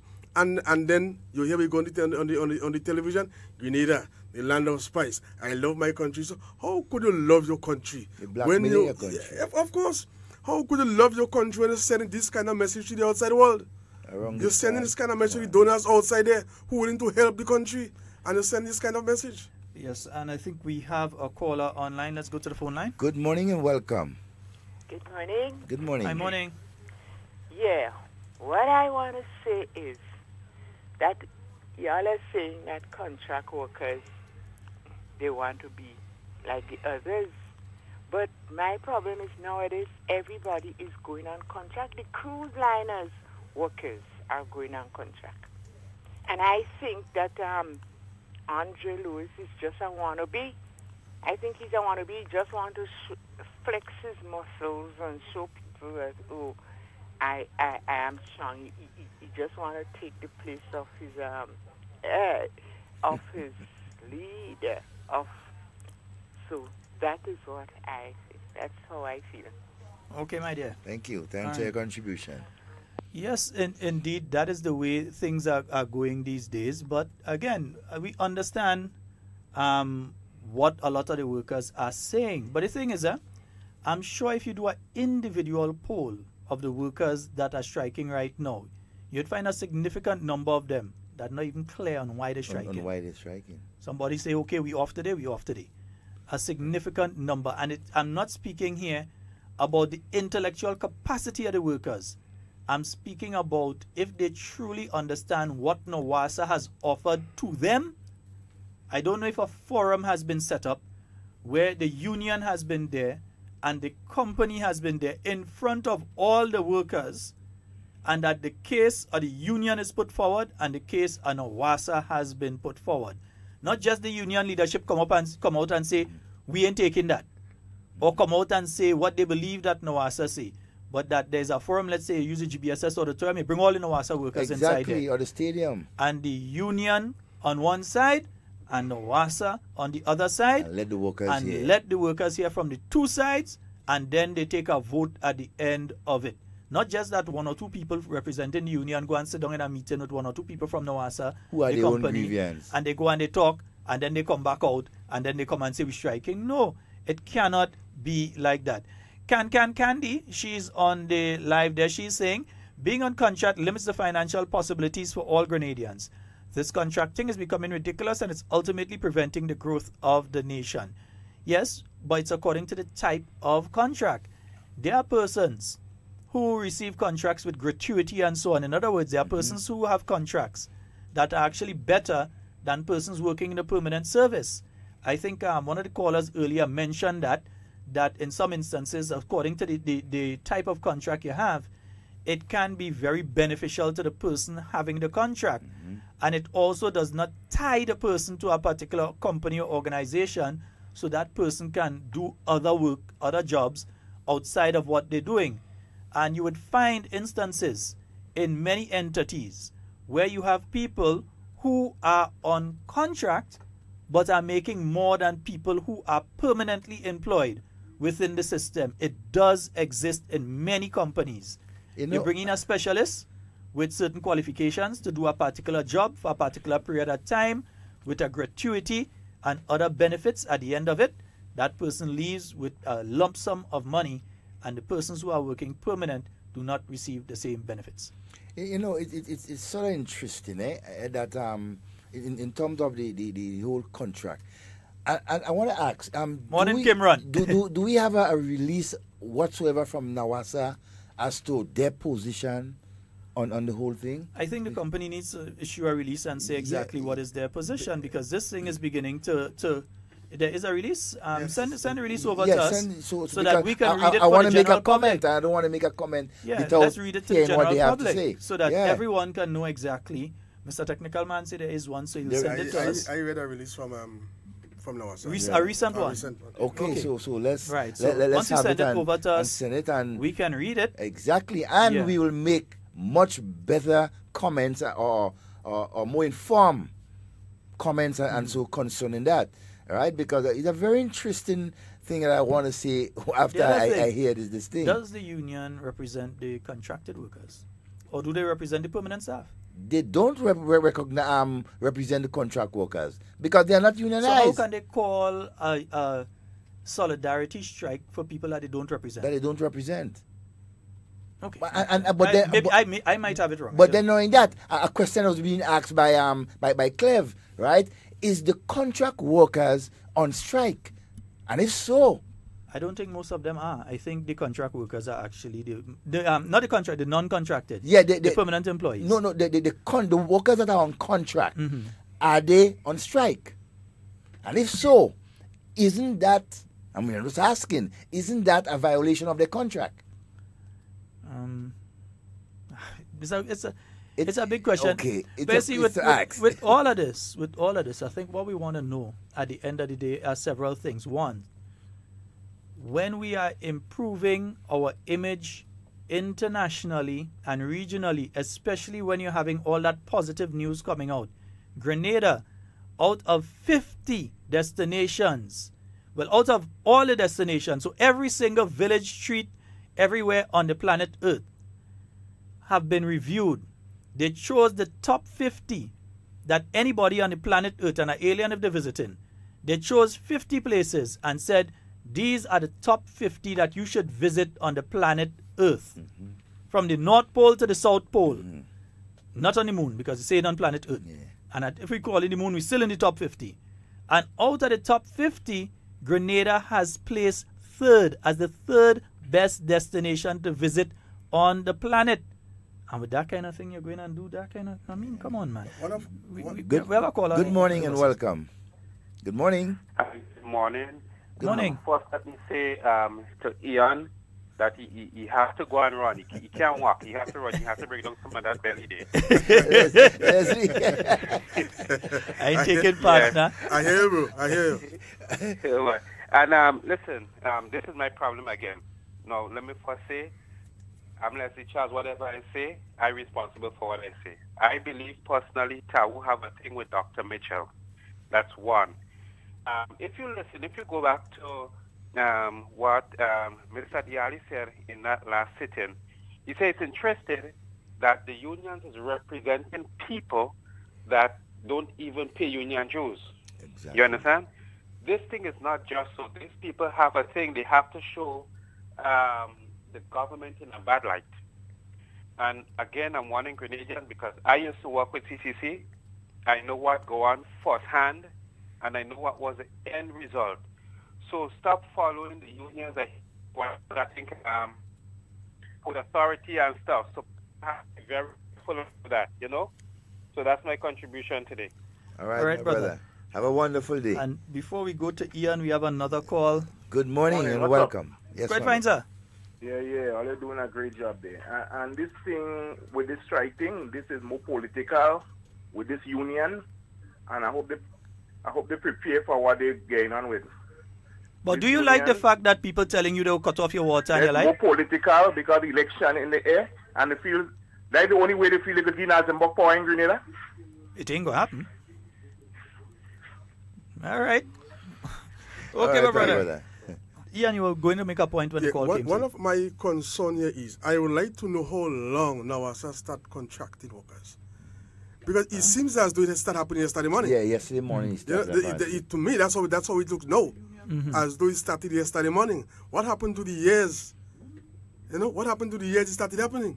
You know, if they're saying 20 years, some people, although the board is saying, no, it ain't nobody there 20 years, but they're saying 20 years. So for 20 years, the union failed. Yeah, exactly. The union failed. And they failed miserably. So Tau is actually celebrating failure. So what is the issue now? What is the issue at this present time? Again, I say in the peak of the tourist season, when Grenada have been highlighted all over the world, here you are trying to create unrest. Yeah. That's all they're trying to do. So out of every destination in the whole of the continent of Africa, out of every destination in the whole of North America, in the whole of South America, in the whole of Asia, in the whole of the Middle East, in the whole of Eurasia, what do they call it, over in Australia, New Zealand, and all of these places, even all of the waters all over the earth, Grenada placed third as one of the top destinations to visit on the planet. And some people decide they don't like that, so let's spoil the image of Grenada. Strike when we have 10,000 visitors here. Strike then. But we're going to read the Nawasa thing. Yeah, a release that came out, I mean, out in the air, that, I mean, in all the planets, right, on the Earth, Grenada was still on top. Yeah, I mean, the come top on, destination Mars, when you add all the planets. Yeah, Mars and Jupiter and everything like that. Yeah. On top. Might see some men in some space. Of course. You hear about here? Uncle Gary said that, you know. Waiting they used to come here for? Right. Uncle Gary, no, it was used to come. Just before we read the release, let me say this. I could recall a couple of years ago when every sector in this country was against Dr. Mitchell and the NNP. The hand of the Almighty was on the NNP, and you continue to win the election. I could recall almost every sector.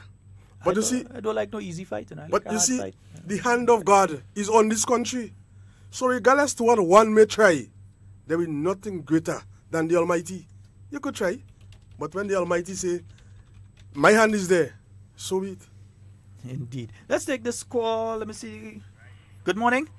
Hi, Pleasant. Good morning. Hi. Morning. Good morning. Well, whilst I agree with some of the things you're saying, as a former member of TAU, I have to say that TAU is run by the workers. We employ the union.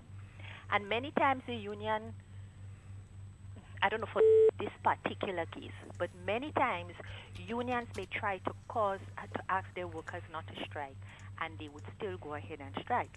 I know of a situation when I was a member of TAU and an employee of one of the companies in this country. The union leader at that time, it's only the tears that didn't come out of his eyes asking us, begging us not to strike. And 2 people in that group. And that would have been Chester Humphrey, innit? Yes. Yeah. Okay. Well, all right, no problem. No, we say any name. Yeah, no, that's not a problem. It's But I a know, fact. You know, normally on these calling programs, you don't just go calling people's names. No, but you know, in this instance, we don't deal with fantasy and fiction. We deal with fact. And you were saying something that you personally witnessed. Yeah. That's right. And I can tell you there were 2 people who said not to strike. And the tears just didn't come out of Chester's eyes. Right? That was the time when we had the I think they call it the stink meat strike. And it was the same contract workers that our company was trying to get rid of. You know? Now, this thing with Nawasa, I'm waiting to hear what you said, Nawasa's take on the whole situation. Yes. You'll be very surprised to hear what Nawasa has said. And then it would And I want you to call back after I've read it. Okay. But not all the time unions call. I mean, this particular union leader, he's an aggressive person, always has been. For whatever reason, I could never forget the time in a May Day celebration when some foolishness was done. And I called Chester and I told him, I said, never am I coming back to May Day celebrations because I am not supporting this kind of nonsense. You understand where I'm coming from? Yeah. But as it relates to this particular strike, I don't know much of the and what has been, because I've been trying to get some of my former co-workers to find out what, you know. However, there are times if a union wants to make an impact, they would use the time when it's most likely going to affect, you know, the decision of the management. And there was, you had a caller who talked about foxing out unions. He wasn't in a negative manner. He was talking about sometimes management have to be blamed. And I have to say I agree with him 100%. So let me hear what Nawasa had to say. All right, yes, my dear. All right. So we're going to hold on the calls for a short while. Let me just read this press release. And this one is of January the 2nd. Ian, don't play again and sneak out of me there. Sneaking out of me there? Oh, no, I'll never do that. I thought he was going to sneak out there, people. No, we're going to expose him. Yeah. All right. A meeting between NOWASA and the Grenada Technical and Allied Workers Union, facilitated by representatives of the government of Grenada, was held on Saturday, the 30th of December 2017, with a view to arriving at a settlement of the current impasse. NOWASA is extremely disappointed that the matter remains unresolved despite having made a significant shift in its position in the spirit of compromise. NOWASA has offered to make all contracted employees with more than 2 years of service permanent, with an option to ensure that such persons do not lose recognition for any year of service for which gratuity was not paid. Unfortunately, the union made no movements, maintaining in its original position that all contracted employees, even those on contract for just a few months, must be made permanent, and that all appointments must be retroactive from the date of first contract, notwithstanding that gratuity was paid.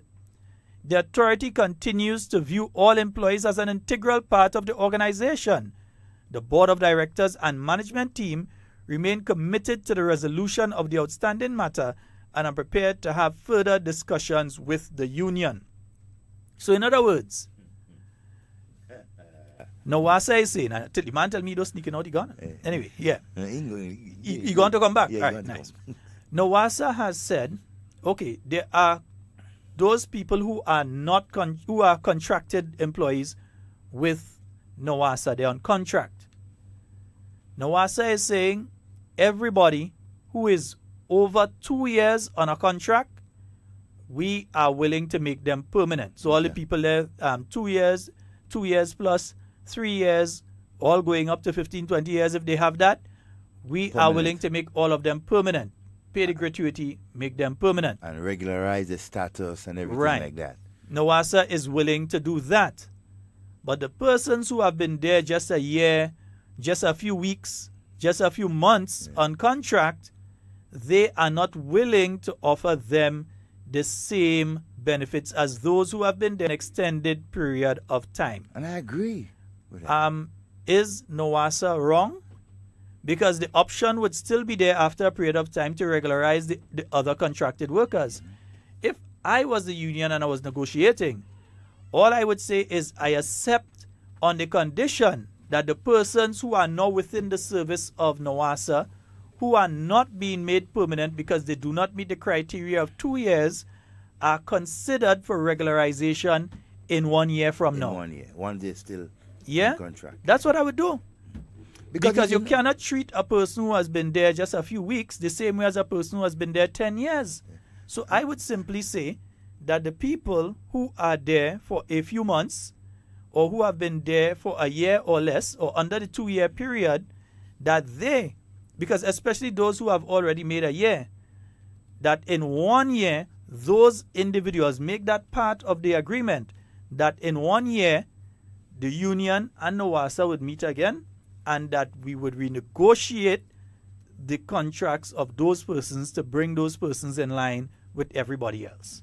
And you know, and that you stop the contracted worker kind of thing. Yeah. And you know what is interesting, eh?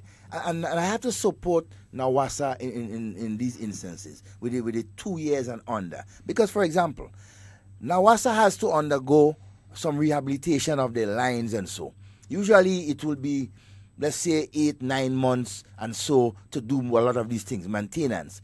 They will then hire a number of workers, right? 20, 30, 40 workers to undergo those maintenance, changing the lines and so. Now, when that project is done, what the unions want NOASA to do? To continue paying workers that they don't need or keep them on? I mean, come on. I think I have an audio, and I'm not sure if it's the exact same thing that I've read, but what I'm going to do is play the audio that I have. I think the person who is speaking there is the chairman of the board of directors of NOASA, Mr. Daniel Roberts, and he was speaking here earlier on this week. Let's hear what he has to say in relation to this particular issue. A meeting between NOASA and the Grenada Technical and Allied Workers Union, facilitated by representatives of the government of Grenada, was held on Saturday, 30th December 2017, with a view to arriving at a settlement of the current impasse.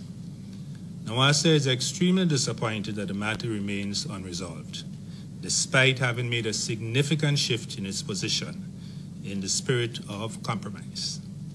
We have offered to make all contracted employees with more than 2 years of service permanent, with an option to ensure that such persons do not lose recognition for any year of service for which gratuity was not paid. Unfortunately, the union does not agree with any of the new proposals put forward by NOASA and maintains its original position that all contracted employees, even those on contract for just a few months, must be made permanent, and that all appointments must be retroactive from the date of the first contract, notwithstanding that gratuity was paid. The authority continues to view all employees as an integral part of the organization. The board of directors and management team remain committed to the resolution of their outstanding matters, and we are prepared to have further discussions with the union. Yes, so there we have basically the same thing.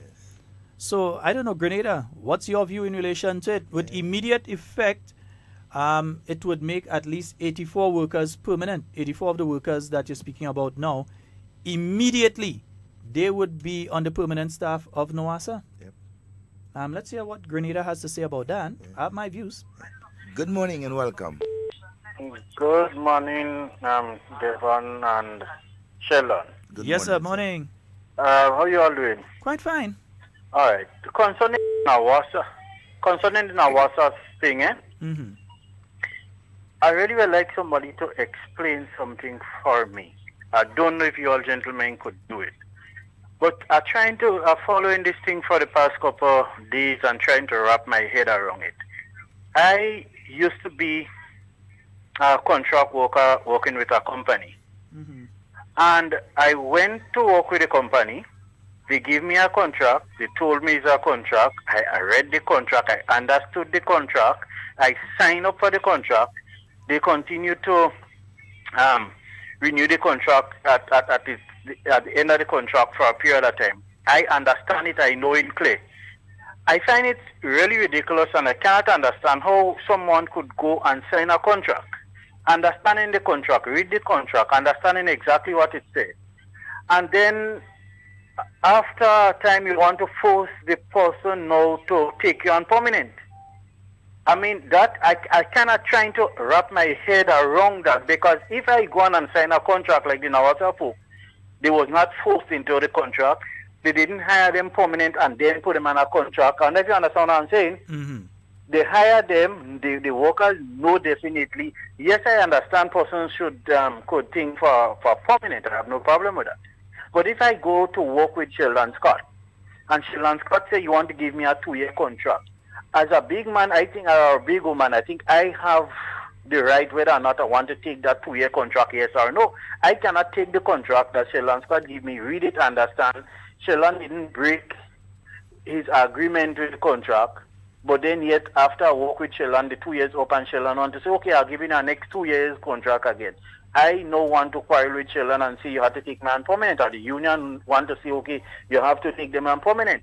Yes, I understand probably some persons would have been there probably about 10 years, 15 years, whatever may be the case.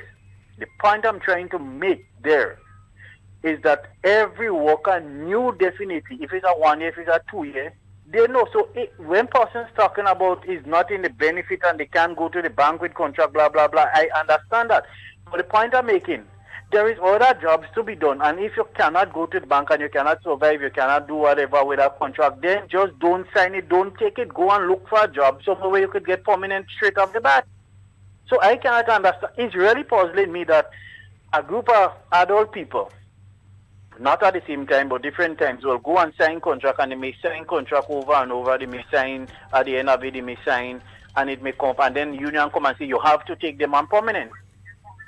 I mean, they know definitely what they were doing. They know definitely they was taking a job, which is contract.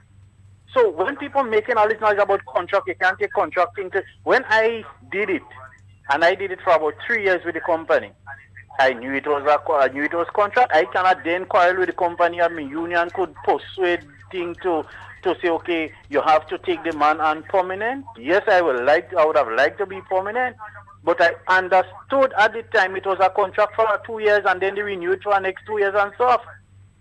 So the whole thing with the union want to shut down this and turn off that and turn off that because they want to force Nawasa to take the person's permanent. It kind of really puzzling me. After the person knew what they were signing up to. I mean, I really would like somebody to explain the rights, or probably how much rights that the union have to in terms of that. Thank you, gentlemen. All right, thank you. But you know, Sheldon, what is interesting, a business, right, will have a plan. Let's say a 5-year, 10-year plan. In the case of Nawasa, right, Nawasa would have understanding some of the operation that, look, within a 2-year or 18-month period, we will have a particular project that will entail more workers than our regular workers that we have. But we cannot employ them permanently. We need them for a year because the project will go for that year. You understand? So this is what we will do. We will sign a contract with them, honor that contract, give them whatever needed in that contract, and that is what. I mean, you don't do things helter-skelter. All businesses work by plan. You cannot continue employing workers that you have no need for. But outside of that, and I think several people on the live have been speaking about it, about the contracted work thing, and I see NNP all the way and Neil and so on, they're saying that we should play the clip again. We'll play it again for you in a short while. Yeah, Leslie is saying you recommend that Nawasa give contracts to the plumbing companies and not individuals from now on. Might be a good thing. That can be an option. That definitely can be an option. Morning to Honorable Emily Pierre and Senator Peter David. Yeah, Welcome. morning, Pedro. Thanks for joining and be a part of Hard Talk. Wheating. And Proverbs, good morning to you. Tati, morning. Hey, Marcel, good morning. Jennifer is saying they need to stop this contract thing. But the thing is that when you look at institutions and so on now, contract is the way that they're going. Exactly. Look at years ago, right? And let's just understand what is happening to the job market before we take any more calls, before we play the clip. Let's just look at this one. Let's look at a company that existed years ago. Grenada Telephone Company. Ended up as Grentel, right? Okay. Grentel, you had certain categories of workers in Grentel years ago. You had switchboard operator. Do you need a switchboard operator in the year 2017? No, you don't need a switchboard operator. They had the guys that fixed the phone booths that would go clean the phone booth, sanitize it, take the money out of it, service the phone booth. Do they need those now? No. No, so that category of worker is gone. They had different guys that operate things like the telex system. When last year sent a telex or a telegram? They had people that their job within those organizations were to send the telex and the telegram and that sort of thing. Those category of workers no longer exist, right? So you had that category of workers go. After a while, remember, the company being bought and sold has transitioned into what it is now, Flow. And you have a situation where many of the different functions that people carried out, they had to be retrained and then contracted on to provide a service to the company. Before, we had, remember the big yellow Grentel trucks that used to go around to go and do the wiring. Like if you have to get internet line or you had to get a phone line, you used to see the big yellow Grentel truck passing to go and do that work. That's no more. After the company transitioned, you had them in white, I think it was. In white. With cable and wireless. You had them in white. Do you think Flow has much of those trucks right now? No, they don't. There's a company that they have subcontracted. Yes. So they don't have people, well, they may have one or two guys that do special jobs, but the majority of them, what's the name of the company, Zim?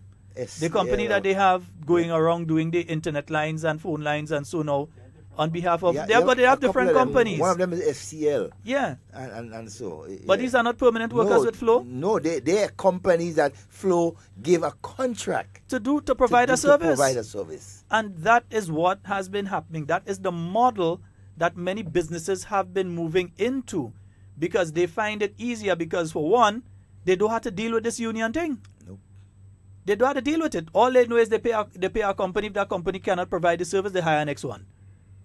So Flow, which was Grentel, which was Grenada Phone Company or whatever it was before, has now transitioned into Flow, but they do not have to deal with all the back and forth with the unions and so on. This union going to call a strike and the workers down tools and people phone line ain't working and nobody to fix it or nobody to operate the switchboard, so it shut down the phone system. That is no longer the case. We have to understand that as we move forward, I'm saying this to the people who are talking about the contracted workers aspect of thing, as we move forward, you're going to end up with a situation where certain categories of workers will become obsolete. Definitely. They will become obsolete. And you don't expect that companies to pay workers that they don't have use for. In the 1920s, 1930s, we probably had guys that used to walk around and shout the time. Or guys that when somebody died, they would announce it by walking around and announce it. You see people doing that right now? Ringing a bell and no, you don't. Yes, so and so has died or so. Those things have become obsolete. And in a few years from now, we have other categories of workers, other categories of things that will become obsolete. For instance, photographers. You don't believe me? Photographers will become obsolete in the future. Because as technology improves and more people are taking photographs, amazing photographs, using their own personal devices, they're going to stop. When you have a birthday party before, certain people used to invite a photographer, they pay a photographer to come and take it. They ain't doing that again. Wedding, Well, weddings, they're still getting a photographer. But as the technology improves, over the years, those particular fields of endeavor will become obsolete. And as such, you have to focus, and that is why I've been saying that this government has been focusing on, and that's part of the trust that you'd be seeing with the new National Party government going forward, retraining of different categories of workers in preparation for the new fields that are opening up in the future. So Grenada could be the leader, whether it comes to robotics and technology and so on, seeing that our Prime Minister has responsibility for ICT in the region, because this is eventually how major companies are going. We saw it with Flow. And part of it is because they just don't want to have the headache of dealing with unions, because unions carry out exact actions as the unions are carrying out with TAU and other agencies right now. They just said, we can't take that headache. So they sent home the workers, they give them a nice package, and the same workers came back on under contract in the companies, because most of the people in the companies are the same guys that learned to do the thing under Grantel. And simple as it is, even something that we not pay attention. For example, the bus business is a service industry. Very soon, bus conductors become obsolete. They will be of no more, because there are a lot of buses on particular routes. Number 6, they don't have any conductors because of the whole bus terminus system. You pick up here, you load in one bus terminus, and you drop in the next bus terminus. Some of the drivers and so see no need to have a conductor. But not only that, in years to come, the buses that will start coming in will be those where you push a button and the door open and close. Well, they have those already. They have them already. But already. The majority of the buses that you're going to start seeing coming, you're seeing the technology already. Some of them now, you're seeing camera in the front, camera behind you. Didn't used to see camera at all. No, so you're seeing technology improving. And in a few years, you're going to realize the buses come where the driver just press a button, it open and it close. The bank tellers at the banks, you are very, very soon becoming obsolete. Very. You realize what banks are doing? The banks, and if you don't notice it, let me tell you, you realize when you go into a bank around 12 o'clock, that's the time that the tellers decide they're taking lunch. When everybody is working, is not when they're taking lunch. So you see all of them there. You go 8, 9 o'clock generally, most of them are there. But 12 o'clock, when most people are out on lunch and you want to go to the bank to do some business quickly, is when they're not there. You know why they do that? They do that purposely. They're doing that to make you have to get the teller card and go to the teller machine. Or that you stay at home and do electronic banking, because they want to lessen on having to deal with staff. They don't want to have to deal with staff. They want to cut staff. The less staff they have and the more teller machines, they subcontract a company to take care of the teller machine security, to put in the money and take out whatever, and they deal with less staff. So they're looking to lessen down on bank tellers, not teller machines, but the person who stays there and they check the money and they receive the money and encourage you to use online banking and use the teller machine. That's what they want. So in 10, 15 years from now, you won't be going to a bank. You wouldn't even have a card. You'll be using your mobile device, and that's what you'll be transferring money on. Understand that certain categories of workers are becoming obsolete. And these are things that the union should be speaking about. How do we as a people start looking to the future and retraining people who are within the system now for the jobs to come? How do we start doing that? You think you're going to be going in a line and stand up to face a bank teller 10, 15 years? You won't. I'll tell you that now. You won't be doing it. In the US and other places already, most persons, online banking, they're staying from home. They ain't even going. They're staying from home. They use the teller card. They order a pizza. It comes to the door. They order this. It comes to the door. They order that. It comes to the door. Your tips, everything included in the online transaction using your mobile phone. Right here. It's done right here in Grenada. Yeah. Using your mobile phone. You're making payments and all. I could use my mobile phone and make payments to the utility companies and everything. It's been done. So it's already started. So we're going inside Noasa and go and stand up in front of that teller to go and pay. That wouldn't be happening in a few years from now. So we have to start retraining, and understanding that is coming. And getting our people to understand the direction that businesses are moving. And a lot of the companies are doing it because they just don't want to have to deal with the unions. Exactly. Unions, wake up. Yeah. Hello. Good morning. Morning. Morning to you, gentlemen. Morning. How do you do? Quite fine. Very well. Happy New Year. Same to you. Same to you, my brother. Your brother wanted Edward is charming, man. Yes, man. I'm a good advice long time, man. Long time. I just listened to the program there, and I try to tell you all something about Andre. No, this Andre, let's call it senator because senator no, maybe a good partner. But he don't really doing that about the union work, No union thing, That man definitely against NNP and Kit Mitchell. Me and this man used to have a lot of blows in call center when the call center time was the first call center, Every morning, 7 o'clock, that man used to be in front call center, get here and Glendwell. Come and tell the workers, Kit Mitchell place and Kit Mitchell cousin and join union and Kit Mitchell make a trouble and Kit Mitchell look good and this and that. Every morning, and they're still so join me sometime with a mic and going in front call center and confront him until we become good friends. That man don't really do no union work there. He's a man that hate NNP, hate Kit Mitchell, and he election close, and he's just trying to do spite work. That is Andre. And he know who talking because he is a good partner. I'm afraid to tell him because we saw a rail that he had a van 2570. Every morning that man can start he and Glenn 7 o'clock in the morning. I used to go down there, I used to work in Granada, but I come and work in the country now. So I used to go and work afternoon. So I'm going down there every morning and confront him. So this don't worry with Andre about now our son, union, when you sign a contract, every year you sign a contract. And if the NASA want to sign contract and they will just make them go and pay them, union can stop them from making them go because contract they sign to it. So don't worry, this boy just playing politics. And if he election year and if he trying his best way he would take vote, but that can stop him take no vote from nobody who and make because they vote for. So they waste no time on this boy. All right, my brother. One love. Okay. Yeah, yes, cool. Good. I think we'll take a 1 minute and just play the audio again because we're quickly running out of time. Play the audio, take the call. Play the audio, take the call. Play the audio. Play the audio. And then take a call. All right. So let's play the audio. A meeting between NAWASA and the Grenada Technical and Allied Workers Union, facilitated by representatives of the Government of Grenada, was held on Saturday, 30th December 2017. With a view to arriving at a settlement of the current impasse. NAWASA is extremely disappointed that the matter remains unresolved, despite having made a significant shift in its position in the spirit of compromise.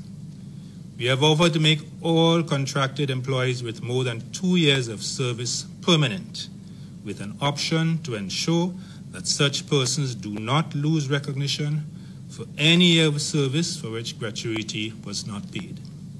Unfortunately, the union does not agree with any of the new proposals put forward by NAWASA and maintains its original position that all contracted employees, even those on contract for just a few months, must be made permanent, and that all appointments must be retroactive from the date of the first contract, notwithstanding that gratuity was paid. The authority continues to view all employees as an integral part of the organization. The board of directors and management team remain committed to the resolution of the outstanding matters, and we are prepared to have further discussions with the union. Yeah, so there it is. We had the chairman of the board of directors, Mr. Daniel Roberts, and he was giving an insight as to NAWASA's position. All workers over 2 years on contract, permanent. Yep. Yeah? And they've paid gratuity already and that sort of thing. So, I mean... You know what is interesting, I don't know. My good friend, who say used to be in Tau and think, give us a call too, eh? Yeah. Tell us before we take the call. Yeah, go ahead, take the call. Well, I ain't sure the call coming through again. Well, come in. Right, let's see. Hello, good morning. Yes, good. Is this a program? Yes, you're live. I'm live. Okay. Yeah. Pleasant good day to you all, gentlemen. Good morning. Good morning. Morning. I just want to share my contribution towards the program. And firstly, I want to say, as a young man in society, I believe, from my point of view here, that the politicians are failing this country miserably. And in doing so, I have not seen where this country is going forward for 2020. I know the situation in this country that it's going to change in terms of union. Union is going to go out the door for certain eventually, based on how the politics is structured. But at the end of the day, the young people is left to suffer in this country. As a young man, looking at the unemployment rate, it's pretty high. And I'm not blaming any particular party. Because if we go back to history, and if you go back to the Maurice Bishop regime, you would see unemployment was at its lowest. What is it the politicians of today are not taking from that old regime? This is something that they need to revise. They need to revamp. And not only saying that, but Grenadians, the majority of people here are very lazy. Before you go, no, that I won't agree with you there. Grenadians are not a lazy people. We are some of the hardest working people there on the planet. There are Grenadians right now holding 4 and 5 jobs, working in 10 feet of snow in different parts. I would not sit here and let you accuse Grenadians of being lazy. And you can't say that Grenadians are looking for jobs and then say that they're lazy. If they're lazy, they're not looking for jobs, and therefore they cannot be factored in to the unemployment rate. Unemployment rate is measured by the number of people that are employable and looking for a job. Secondly, to make a reference to the revolutionary period in correlation to the 2017 period is unfair. Because it's totally incorrect. So let me correct you here. In the year between 1979 to 1983, the youth population percentage of the general population was nowhere where it is now in 2017. We had a situation in the 1990s where we had a significant number of young parents. And right now we are seeing the children of those young parents. So we have an increased youth population in the year 2017. Also, there have been, nobody is saying that all young people are working. There are opportunities. And in doing a lot of what we are doing right now, as a government, as we have explained here, what the government is attempting to do with Grenlec is going to affect the job market in a positive way. But Mr. Scott, to cut you a little, are you satisfied with the way the unemployment rate is at this country? Nobody in any country is satisfied with unemployment rate in any country. So that's a non-question. Right. But what I'm saying, what is going on with Grenlec, Nawasa, and all these other companies? Who is responsible? I don't think we're at a point of who is responsible now, because the unions have a responsibility. Because if you have people who you represent, and for 20 years they've been in a position, you are responsible. The people who have been constantly signing the contract over and over, they are responsible. The company who has been giving the contract, they are responsible as well. But here's the other thing. You're speaking unemployment. If you're speaking about contracted people, you're speaking about people that are employed, my brother. Well, the way I'm seeing it, as I said, from my point of view, the whole entire thing with the government system is going to be contracted. And everybody is going into a PPP because we know that is the thing of the day. I'm going to listen to the program and try to get a concept of where the message you're trying to send out and see how well I can understand. And then tomorrow I could feedback again. Okay, no problem. Thank you, my brother. All right. Pleasant day to you all, gentlemen. Have a wonderful day. And just as the caller said, tomorrow we had initially advertised the Honorable Oliver Joseph, but instead we'll have the Honorable Alvin DeBrio. Dabs. Dabs in the house. You know, tell me before we close off here, what I'm interested also too, I've not yet heard or seen a release from Tau concerning that particular issue. I don't know if there is one. Probably there is, but we haven't seen it. I haven't know if there is one because you see, it's but they're marching through town to the tourists and so running the tourists back on the ships. Apparently that's their statement. Yeah. Apparently that's their statement, not a written one, but action. You know, but it's... All rights come with responsibility.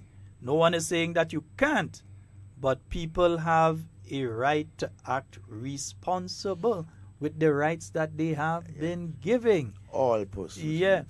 So yeah, and the caller talked about the unemployment situation. Listen, if government was pleased with the unemployment situation, you would not have had situations where government has been trying to lower the cost of electricity by forcing the local producer to start to use less of the fossil fuels and more alternative energy sources to lower the cost of electricity, as well as introducing competition to get the cost of electricity down. People have been asking, where are the factories? If you're asking where are the factories, ask why they're not coming. They will not come in a country where they're paying 3, 4, and 5 times more for electricity than they pay in another country. Trinidad, electricity price is way lower than here. Yeah, we're just as educated. We have space to put the factories. We have the produce to put in the factories. But when it costs to the production, the final item cost is too high. That's why you don't have major manufacturing that can hire 200-300 people here. But in addition to that, also understand that when you're speaking factories these days, you're not speaking a pile of people working in factories, you know.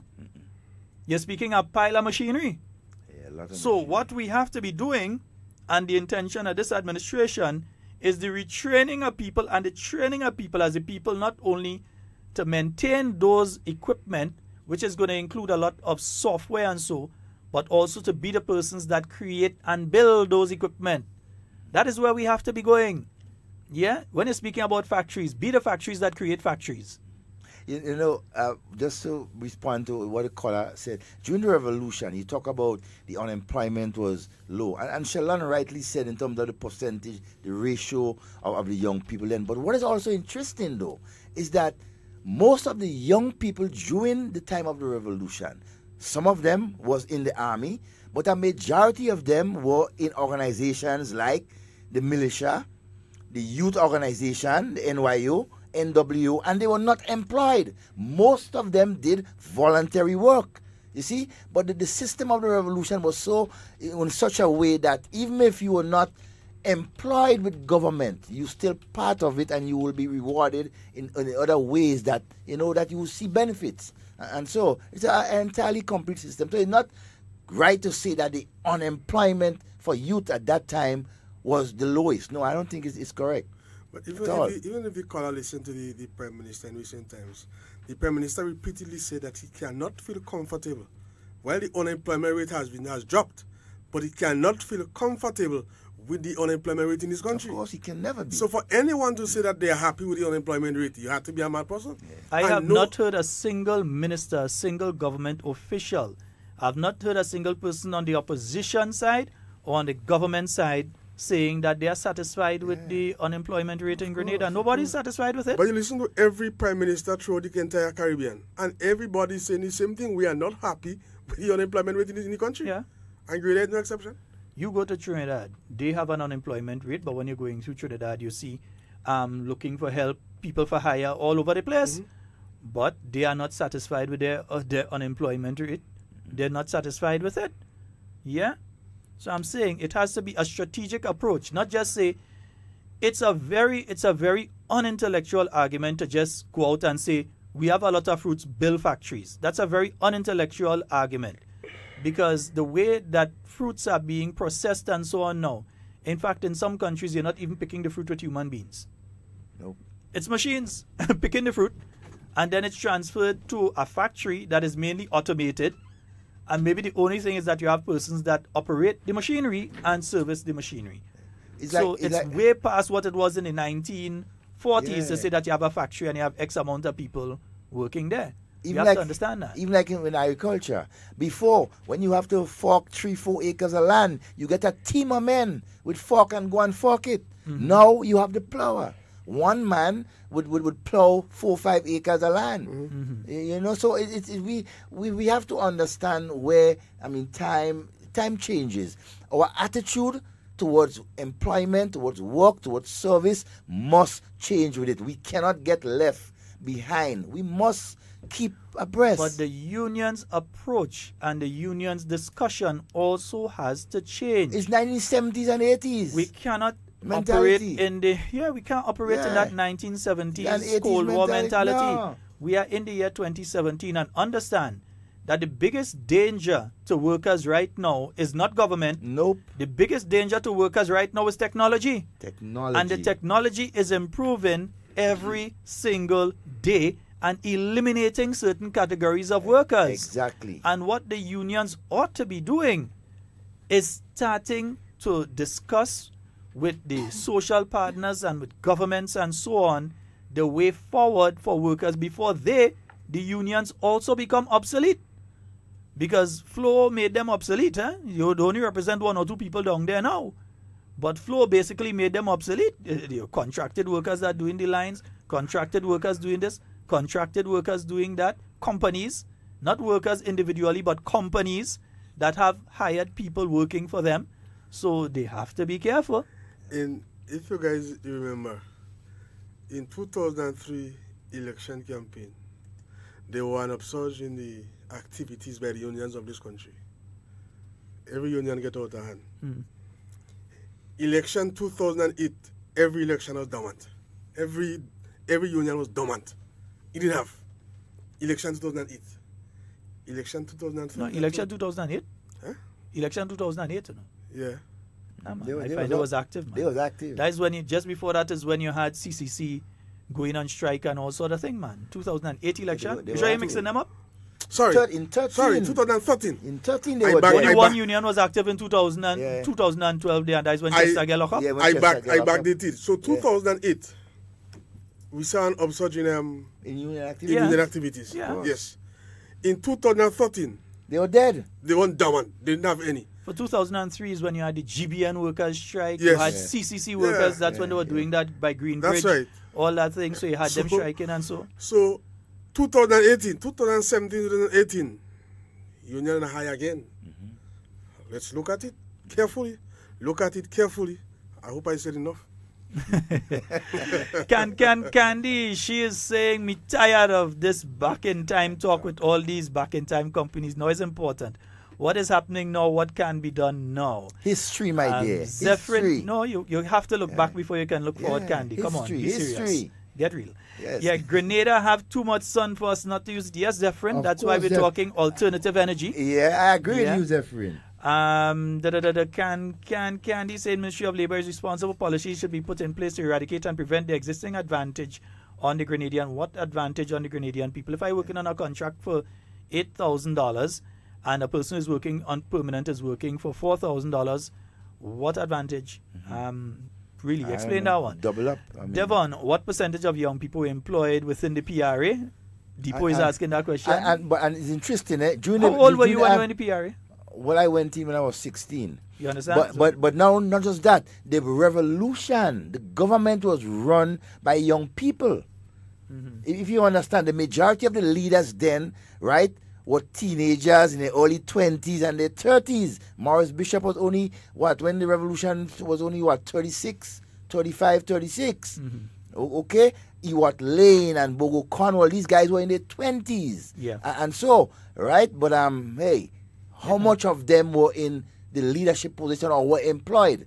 As young people, most of them voluntarily. Militia, NYO. I didn't realize we're going there. We're out of time. Oops. we out of time now. Time gone. All right, folks. And I'm sorry for those of you that were calling but and were not able to get through. We'll be back tomorrow with more hard talk. God's willing, we'll be back tomorrow with more hard talk for you. With the Honorable Alvin Dabrio, Parliamentary Representative for St. John's. We'd like to thank each and every one of you for being here with us this morning. Those of you on the live, stick around. We do have a presentation on the live for you as soon as we are finished. Yeah, we do have a presentation on the live for those of you that are there. Don't go nowhere. Stay right there. Nice. And those of you tuned into the different stations, our good friends out in the Noise Radio chat room. Yeah, Cathy, Lady Fran, and them say we forget them, boy. Yeah, Wade. Yeah, oh boy. Wade cussing me yesterday. Yeah, all of you in the DJ Cockney, all of you there in the Noise Radio chat room. A glorious Grenadian good afternoon to each and every one of you, and all of you listening via the radio, terrestrial radio, online, wherever you're listening to the program this morning. Remember, Yeah, Ian, you end the program today. All right, just before I leave, just let me say special good afternoon to those of you at the Eastern Rose Division or there in Pearl St. Andrew. Oh, Miss go back to work. Miss Joseph. Yes, good afternoon. Good morning. Yeah, all right. And all the other workers. Only me, Joseph, Daddy, right. No, and all the other workers. Those of you, Manzanilla in Trinidad, yeah, good morning to you as well. So, it's been a pleasure being here with you, and as we end the program today, once I'm here, I will say this: I'll take 2 steps to the rear, and I'll get out of here. Peace out, my brother. I'm with you.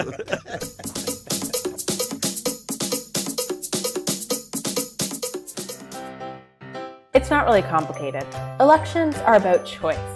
Between 2008 and 2013, $70 million was spent on scholarships for youth.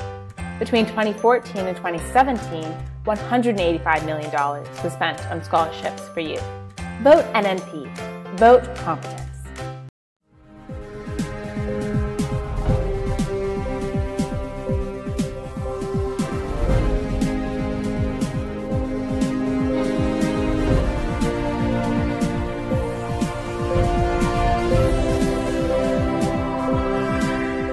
Fiscal Responsibility Oversight Committee to meet with the media next week. Details to this story and more in the National Report.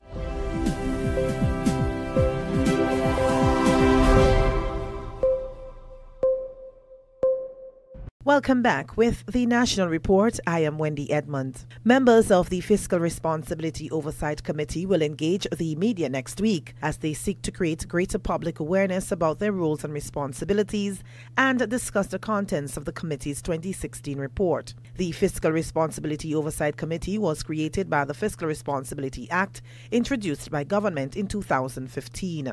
The committee is responsible under the Act for monitoring compliance with the fiscal rules and targets and reporting to the House of Representatives annually on the status of implementation of the Act. It is also designed to establish a transparent and accountable rule-based fiscal responsibility framework in Grenada to guide and anchor fiscal policy during the budget process and to ensure that government finances are sustainable over the short, medium, and long term. The FROC comprises 5 persons, 4 of whom were nominated by the Committee of Privileges of Parliament in consultation with the Director of Audit and appointed by the Governor-General on 23rd August 2017. The 5th member, a person with expertise in economics, was appointed by the Governor-General on the advice of the Governor of the Eastern Caribbean Central Bank. Accountant and economist Mr. Richard Duncan is the chairperson of the committee. The committee will meet with the media next week, Wednesday, January 10th, from 10 a.m. at the ECCB agency office. Grenada is on schedule to meet the first shipment deadline of butternut squash to the United States at the end of February. The Grenada Butternut Squash Export Program, which was launched late last year, is projected to pump millions into Grenada's economy with expected benefits for farmers and the Marketing and National Importing Board. One 20-foot container consisting of 20,000 pounds of squash is expected to be shipped on a fortnightly basis.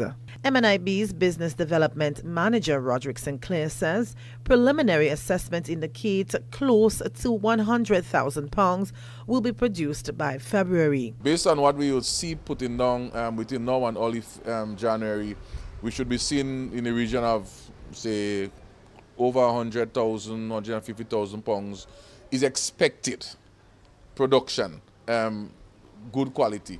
Our job now is to ensure that we work with the farmers to really make that become a reality so that, you know, farmers could make good money, the country could make good money, and of course the marketing board could make good money.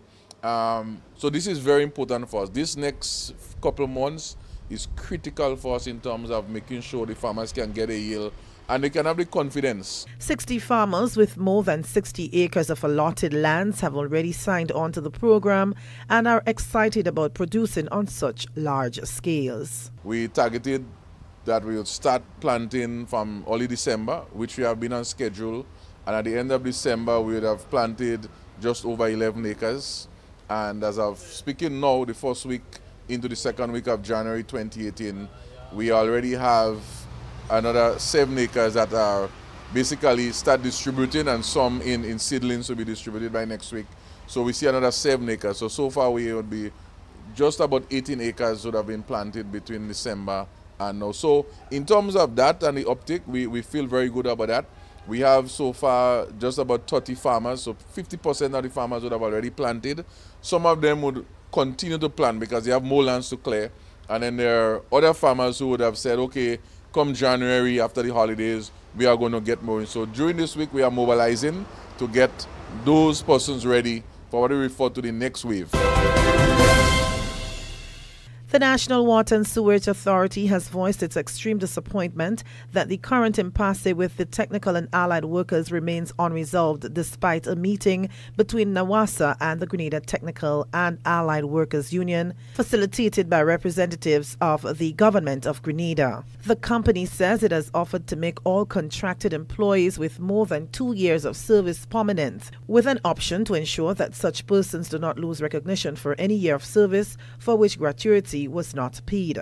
It has issued a statement saying that the union has made no movements and is maintaining its original position that all contracted employees, even those on contract for just a few months, must be made permanent, and that all appointments must be retroactive from the date of first contract, notwithstanding that gratuity was paid. During a recent meeting of the Upper House, head of NAWASA's negotiating team and board member Senator Christy Ali gave an assurance that they have no problem regularizing the status of contract workers.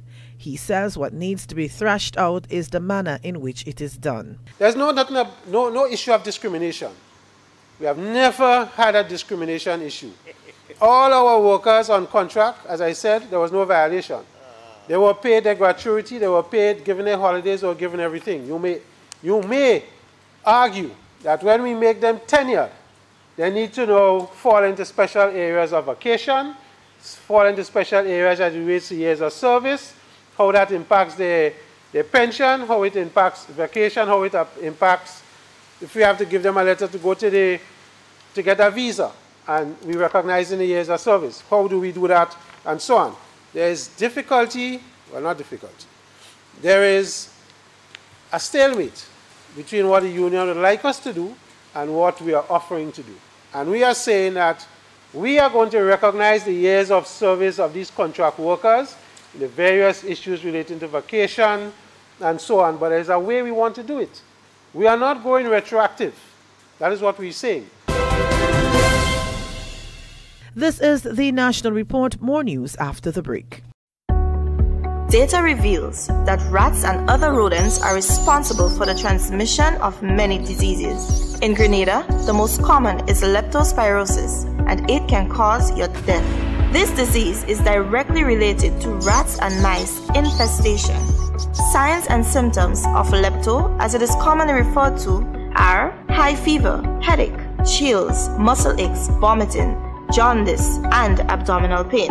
If your home had or is infected with rats and you have any of these symptoms, please check with your doctor immediately. Declare war on rats. Starve them. Kill them. Rats are the most unwelcome guests. Reduce, control, eliminate them. This is a message from the Ridge to Reef Project, protecting biodiversity and ecosystem functions. It will not be business as usual for the GCNA in 2018. Chairman Leo Cato says while there will still be focus on the European market, the association will be shifting its attention to other markets to generate greater profits. So 2018 would be a very important one for us. There would be a heavy marketing trust. And while traditionally we sold a lot of our nutmegs to Europe, 2018 would see a gradual shift away from the European market. We are going to be selling there, but the GCNA is in the business of making profits. So wherever the price is better, that's where we're likely to want to sell our produce. And with the foundation laid for a brighter future, Cato, who was addressing a recent meeting of the GCNA, said all must work together to reap the rewards, keeping in mind the importance of quality. We must now put structures in place and work steadfastly so that all the objectives can be achieved. I'm confident from where I sit as chair and the board with which I work, the supporting committees, the members of staff, and you, the farmers, that 2018, if we work closely together and work very hard on what is set before us, can even be a better year for us than 2017. An overwhelming show of support for Carnival on the Sister Isle. Organizers are pleased with the cooperation being received from stakeholders and major players for the February 9th to 13th celebrations. Chairperson of the committee, Princess John, says this year's celebration is expected to be one of the best. The competition will commence on January 12th with the Groovy semi-final, followed by the Soca Monarch semi-finals on 19th and a Calypso final on the 27th. Caraco's Carnival is the festival that highlights one of its indigenous cultural aspects, the Shakespearean Mass. This year, the focus will be on the origin, importance, and the preservation of the Mass. 2018 Caraco Carnival will be celebrated under the theme, Embracing Culture with Our Unique Shakespeare Mass and Splendor. This has been the National Report. I am Wendy Edmond.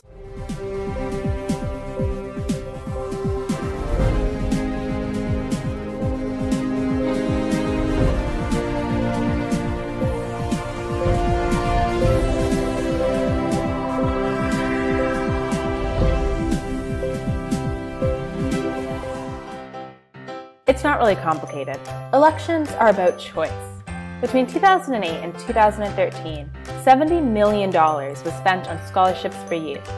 Between 2014 and 2017, $185 million was spent on scholarships for youth. Vote NNP. Vote competence. 5 years ago, we started an incredible journey together. We dreamed and we strove to achieve. We are happy with the success we have had, but not content. The arch of progress is bending in the right direction in St. George Northeast, and many people have benefited. But there are still others that are yet to be lifted by the rising tide.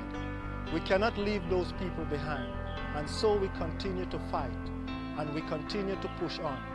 I am Tobias Clement, and I'm running again to continue what we have started. Our dreams are too big, our ambitions too large for us to stop here. So let's keep moving.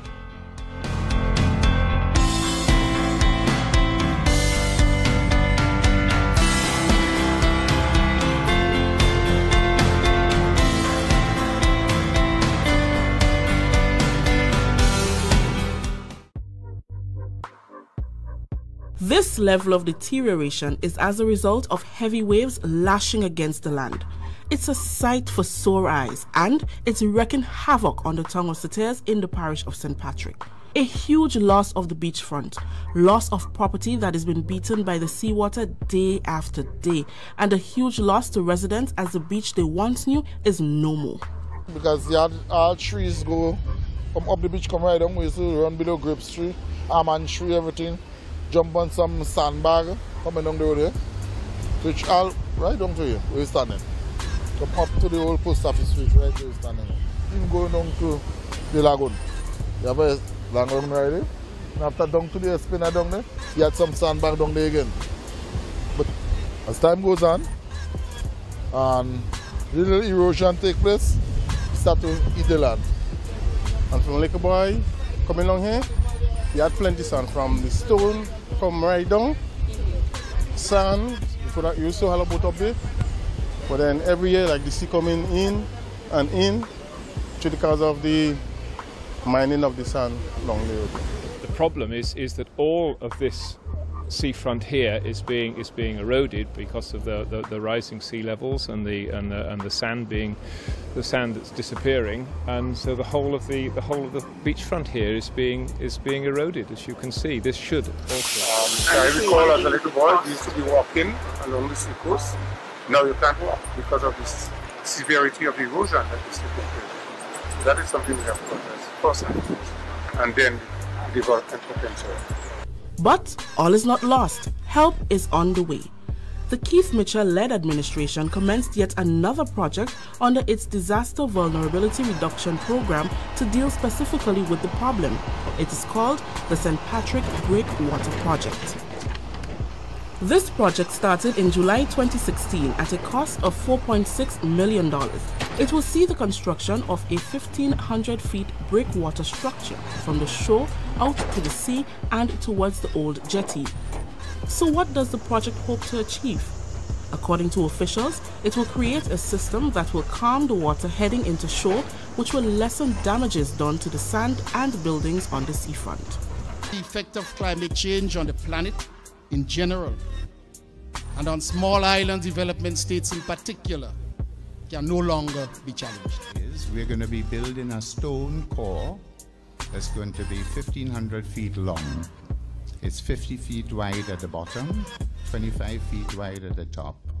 We're going to head straight out to the corner of Leapers Hill, go straight out another 200 feet to the end of the whole island, and then we're going to turn left and we're going to head down towards the jetty. We'll see where we get to. All right? Parliamentary Representative for St. Patrick West, Honorable Anthony Boson, highlighted some of the benefits of the project. Of the breakwater, so we can protect against coastal erosion which is taking place. Right? That is our immediate concern. And at the same time, provide a calmer environment for the fishermen so they can bring in the boats and take out the boats. Beyond that, we have to look at the economic potential that this project provides. And we all believe that this could be the site of the yacht marina, right? Because we have discussed that with the yachting fraternity, and they fully support the idea of having the marina in Sateres because it is the halfway point between, let's say, Point Solin and the Lower Grenadines. So yachtsmen living in St. George's could overnight here, and in the morning take off for what they really come here to do, to enjoy the Grenadines. With almost a year on the calendar for contractor Don Decall to get the job done, investors, yacht owners and fishermen are already anticipating its use and counting the many benefits it can bring to the parish and by extension Grenada. It's very important for us here. Explain why you think so. Because once they finish the project, they will come down the sea here, plenty sand will come back, and we'll have enough place to haul the boat as well. Already, I've had a call to ask if the Amelia could get in here in October to deliver some cargo. I've been asked by a brave young man if during the new cruise ship season, if he would be able to come up with a boat to bring up tourists. Well, I think that the whole area will benefit by an increase in the number of visitors. I mean, I hope that eventually the Carriacou ferry would call in here on its way down to St. George's, save us this hour-long drive down to St. George's to get the ferry to come back up just past where we set out from. So I hope that the ferry will call in eventually, and then I hope we will have here, we will have anchorages for yachts that will call in on their way up to Carriacou and on their way back down. And I think that I think the breakwater will be the start of, I hope, a lot of development here. Counting chickens before they hatch, you may say, but it's a sign of hope after so much loss. Residents speak of how heart-wrenching it was watching the area disappear so rapidly before their eyes. Many walls falling down, buildings are cracking, and we cannot afford for that to be happening. So when a sheet apply, if a truck passing in the road, the whole place shaking. Yeah. If you stay there and the sea rough and the wave break, the place shaking. So it's like, you know, just waving on something. Yeah. On the beach. There's an old reef along the top. You can see where the waves are breaking there. Yeah. There's an old reef there. And apparently 200 years ago, some of that used to be out of the water, and this was a much calmer bay than it is now. But storms and rising sea levels have eroded the area, eroded the reef, and really they're sort of putting back onto the reef to create what was probably here 200 years ago. Well, hopefully a little better than it was then. So far, the St. Patrick Breakwater project has met no opposition. After all, it has huge potential that will facilitate in the development of the historic parish. The Breakwater project is a very good project. That's the best they could do for St. Patrick's right now. That is save it. Yeah, I think it will have a great impact on St. Patrick's. Bringing a lot of maybe help tourism and everything like that, and you know, help the place to develop? I think it's absolutely marvellous. I think it's something that's been wanted for a long time. I think it has the potential to create a huge amount of add-on after it's been built. I think both in terms of the Grenada yachting industry and general development for Sauterres and St Patrick's itself. Well, the breakwater project is very nice. It's a very good thing for St. Patrick because that's the north and the pressure coming from the north. And we need to really backfill this area to save the church, to save the supermarkets like Mr. Kenny Supermarket. Then we have a doctor office, that's Mr. Farmer office. That we will have a good situation where the lands are protected, the sea will get calm, the boats will be able to come in, the fishermen will be able to fish in peace and harmony, and the entire St. Patrick will be there. For State of Affairs, I am Rakisha St. Louis.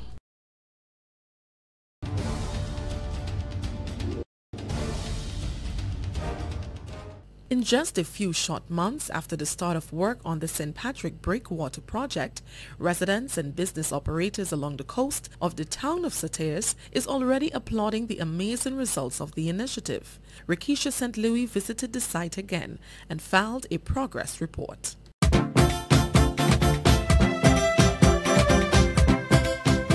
The last time I brought you an update from this site at the Sauterres Breakwater project, the project was at this point getting ready to make its turn back to the old jetty.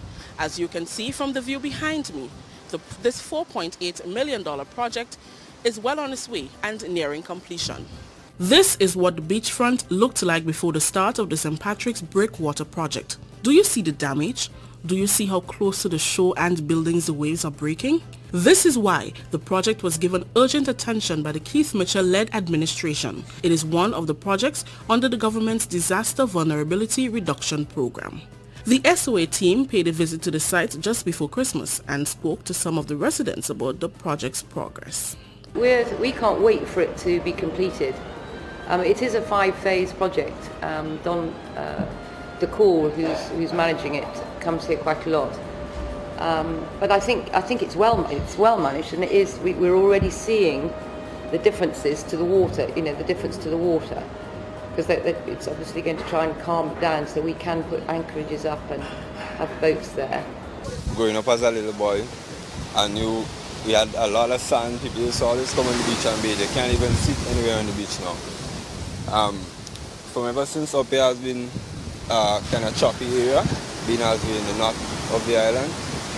And the breakwater building there, believe me, is going to really come in handy, and of course it's going to save the coastline and a lot of the buildings on the coastline. Area was nice and everything because you had all trees go from up the beach, come right down. We used to run below grapes tree, almond tree, everything. Jump on some sandbag coming down the road here. Which all right down to here, where we're standing. Come up to the old post office street, right where we're standing. Even going down to the lagoon. You have a lagoon right there. And after down to the spinner down there, you had some sandbag down there again. But as time goes on, and little erosion take place, start to eat the land. Now, this $4.6 million project will see the construction of a 1,500-foot breakwater structure from the shore towards the old jetty behind the fish market. The structure is expected to calm the water heading into shore and lessen the damage to the seafront and buildings on its course. Parliamentary Representative Honorable Anthony Boson, during his contribution to the 2017 budget, highlighted the importance of the $1 million project. Mr. Speaker, this project should have been on stream over 8 years ago, because the Exim Bank of China agreed to provide the financing for the breakwater and for the development of a marina project. And that is why I'm talking about continuity, Mr. Speaker, because when the then administration took over in 2008, they abandoned that project on the principle that it is too big for St. Patrick, Mr. Speaker. See where continuity comes into play? As a result of not doing that project, the lower part of Sauterres suffered serious erosion, threatening the existence of buildings, roads, Mr. Speaker. I want to commend our Prime Minister and Minister of Finance, notwithstanding the difficult financial situation. He went to Sotes and he saw what was happening, and he said we have to do something about the project, Mr. Speaker. And now that project is on stream. Now, into its 5th month, the contractor, Don Decall, and his team took a break for the Christmas holiday. But that did not prevent Prime Minister Dr. the Right Honourable Keith Mitchell from paying a visit to the site on December 28th. Dr. Mitchell expressed pride and joy at the progress of the project, which started out on a rocky path, pun intended. We didn't have the amount of money immediately, and he agreed that he would be able to do it based on monthly allocations. And therefore we made the allocations, and he had to, of course, put out initially some resources. And therefore it's working well. I think we're meeting the basic responsibility that we agreed to. So I think we're on target. I'm so proud of this, and I believe Sotes would feel extremely proud when this is all over, and the opportunities that it will create for further development in St. Patrick's, maybe a marina or other aspects of development. The St. Patrick's Breakwater project is already a hot topic for many investors, yacht owners and fishermen, as they anticipate its use and its many benefits for the parish and, by extension, Grenada. At the moment, Grenada is very much a one centre, which is the south, more or less the southwest corner, and all the tourism, the airport, all happens down south. It all happens down there, and the rest, and certainly the north of the island is a little bit of a backwater. Whereas I think if we can get this breakwater built to start with, it's built properly, I'm absolutely sure a marina will follow in time, and that will open up the north of the island. From the yachting industry point of view, it is too far really to sail in one hit from St. George's to Carriacou, which is the next safe anchorage. If there's a nice safe anchorage berth here in Sotes, then I think a lot of boats will make this the first stop on their way up. It coming down up here, it would bring a lot more boats to come and dock on the area, because me myself, I own a boat, right? I bring fish to the Sotes fish market, and my boat, I have to keep my boat down at the other end of the beach, and right now it's just as rough as up here, so I can't go and fish. And that is one of the major problems, because you see all the boats, you see the fishermen have to bring up their boat up on the dry land itself. You can't even stay by the beach, and that is a big handbag for them fishing. So getting the water to calm down and everything is going to be a real nice improvement, and maybe it's going to attract other boating companies to establish their businesses up here, and start developing Sotes, making Sotes a little bit better. And to save Sotes from mashing up. It's one of the best projects have been done for a long, long time. And everybody was looking forward for that. And today we will get it, and praise the government, the NNP government, for doing such a project like that. We welcome it, we're glad for it, and we are very happy about it. We will save the whole of Sotes Coast. Bring in a lot of maybe help tourism and everything like that, and help the place to develop. Reporting from the site of the Sotes Breakwater project, I am Rikisha St. Louis for State of Affairs.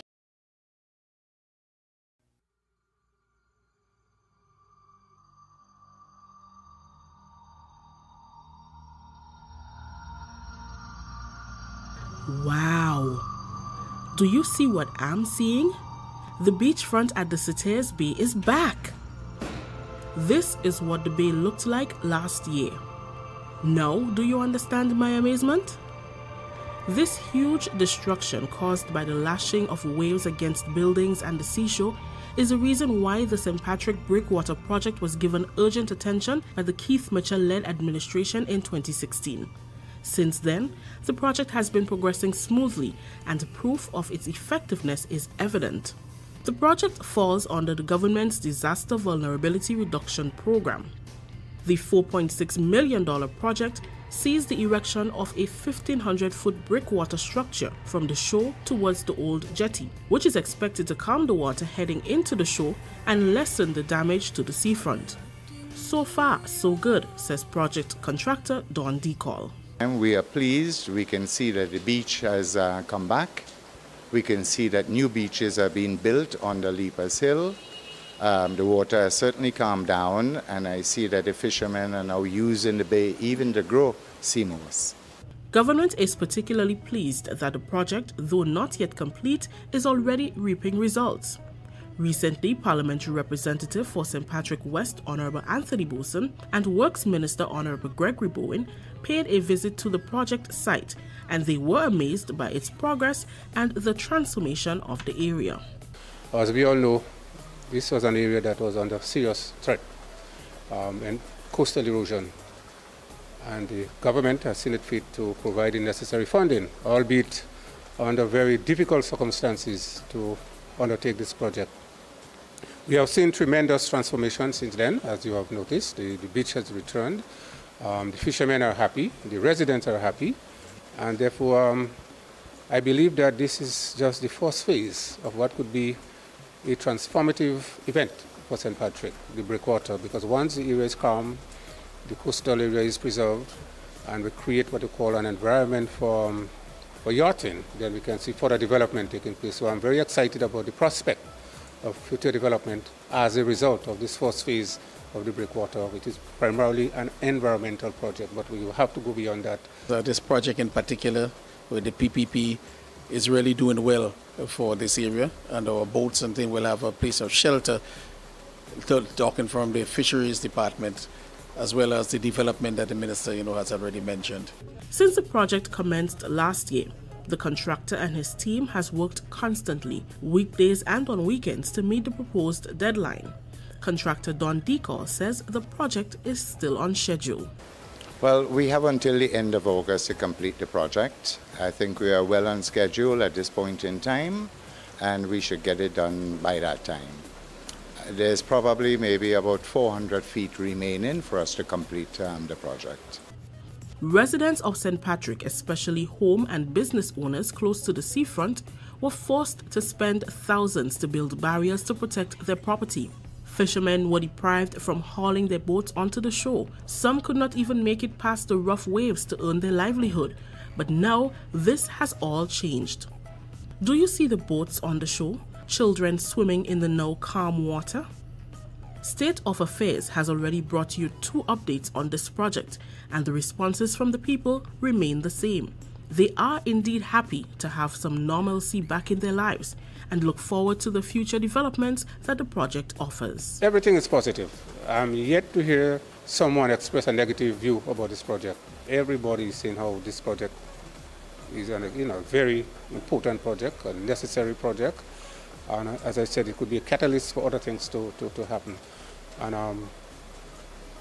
I'm seeing the excitement is there, and people are looking forward to what next. Yes, I see improvement. I mean, the seashore to the far end of the usually used to be very rough, very rough.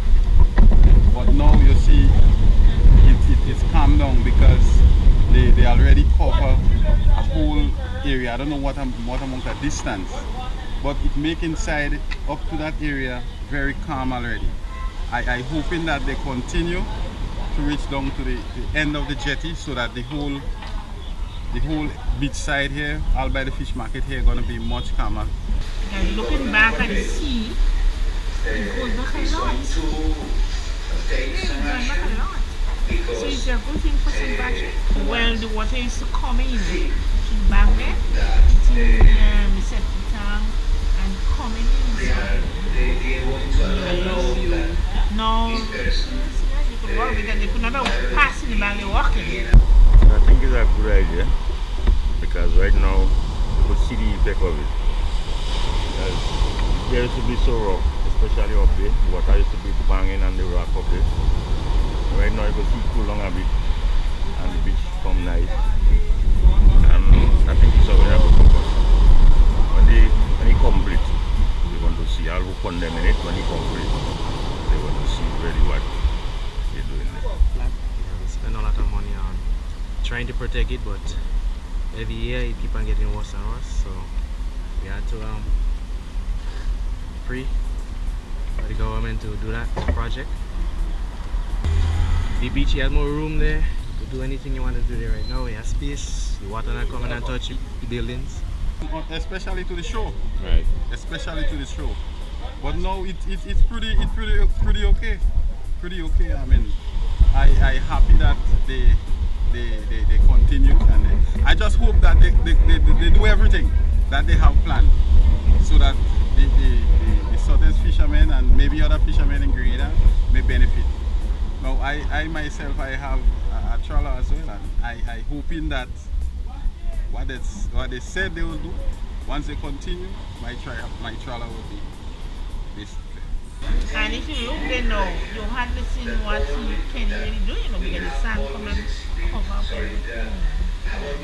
And to me, well, yes, as far as they get the break or the water go down, the less pressure coming. Like many, Minister Boson is looking forward to the completion of Phase 1 and the start of the second phase. We go into Phase 2, which will be more of what they call a commercial type operation. This is mainly the utility in terms of protecting the environment, protecting the coastal area, but we want to go beyond that. But we have to get a cooperation of even private participants, investors who may want to come in and partner with us. Whether you take a bird's eye view of the St. Patrick Breakwater project or you're just taking a photo from the jetty, the picture will definitely tell 1,000 words about this project. For State of Affairs, I am Rakisha St. Louis reporting.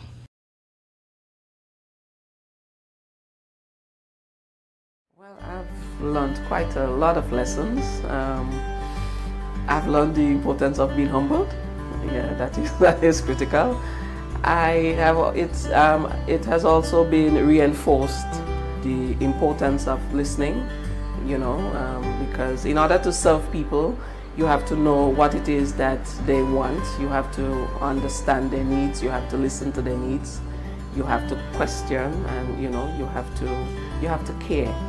Fundamentally, you have to care about each and every person that you come into daily contact with. The best part of the program has been learning songs. So St. Patrick's East, all of Grenada, support the new National Party. Let the progress continue. Let's keep moving.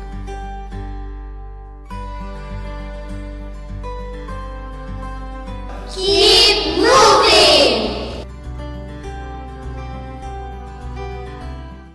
Stay up to date with all that's happening with the new National Party, NNP. Send us a message via text or WhatsApp on 405-8683 with your name, email, and constituency. Stay in the know with NNP. Get updated. Building a stronger economy means all Grenadian workers benefit, those who work in the public service and those who work elsewhere. Now that the period of shared sacrifices is over, the benefits must be shared among every Grenadian. More money for house repair, more money to improve healthcare, more money for training, more money for education, and yes, more money for public servants. $55 million in various payments. We are the Grenadian family looking out for each other. And even as we fight for ourselves and our families, we always remember our neighbors. We forge ahead together.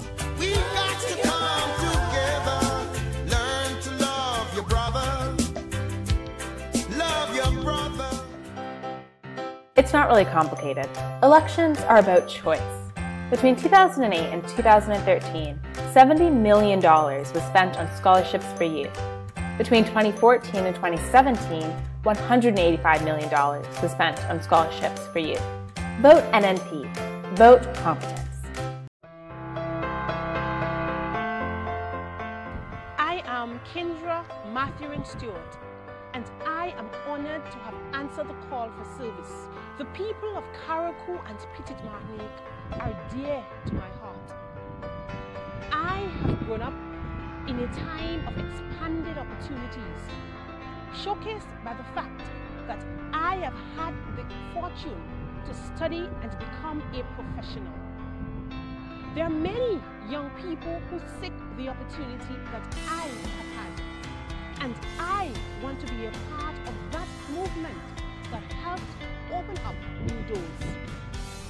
It is the aspiration of ordinary people that inspire this new journey of mine. As my generation rises up to service, you can surely count me in. I am Kendra Matthew Stewart, and I am running for you, the people of Karakou and Petit. Keep moving!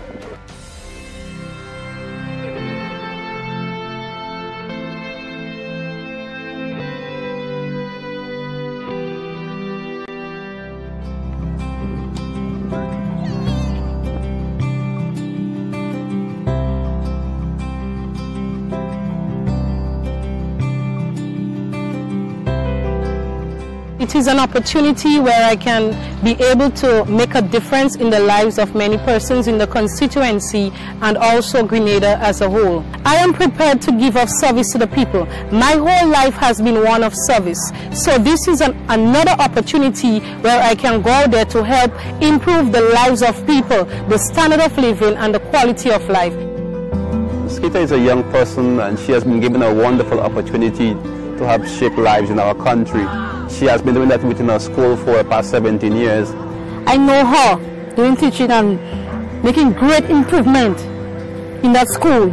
Awards, trophies, you know, skits was behind this.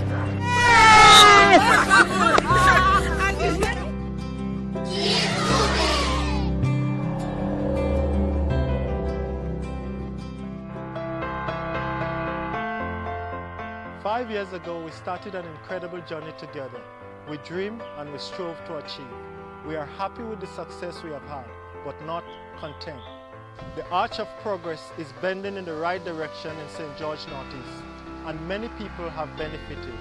But there are still others that are yet to be lifted by the rising tide. We cannot leave those people behind, and so we continue to fight, and we continue to push on. I am Tobias Clement, and I'm running again to continue what we have started. Our dreams are too big, our ambitions too large for us to stop here. So let's keep moving.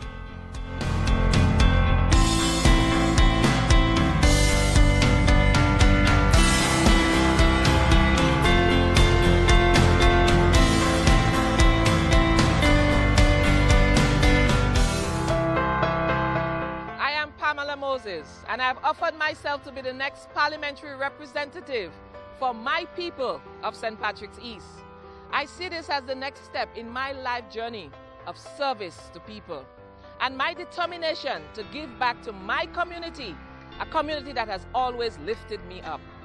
I am particularly passionate about issues affecting youth, and as your MP, will be championing policies and programs that will further empower our young people, as well as our adult male and females all across Grenada, but particularly in St. Patrick's East. I am pleased to have joined a team that has delivered for Grenada. But there is more work to be done, and so we shall keep moving.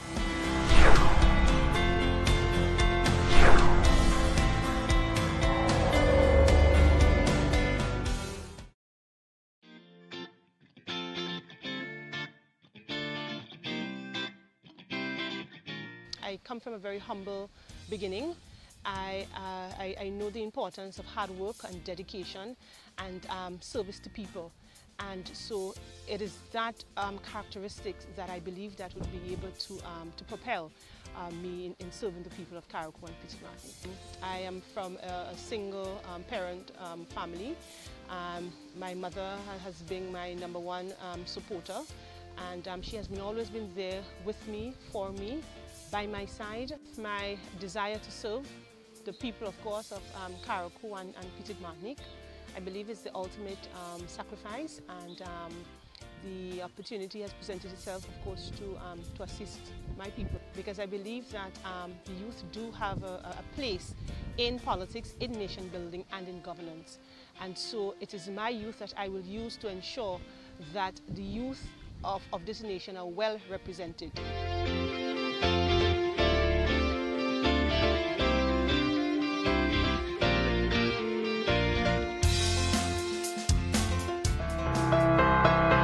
I believe that my life's journey as a sister and daughter, a community activist and educator has prepared me for the next chapter.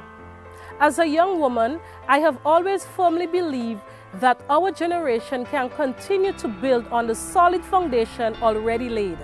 My long association with the girls in the Junior Achievement Program has taught me a lot about national potential.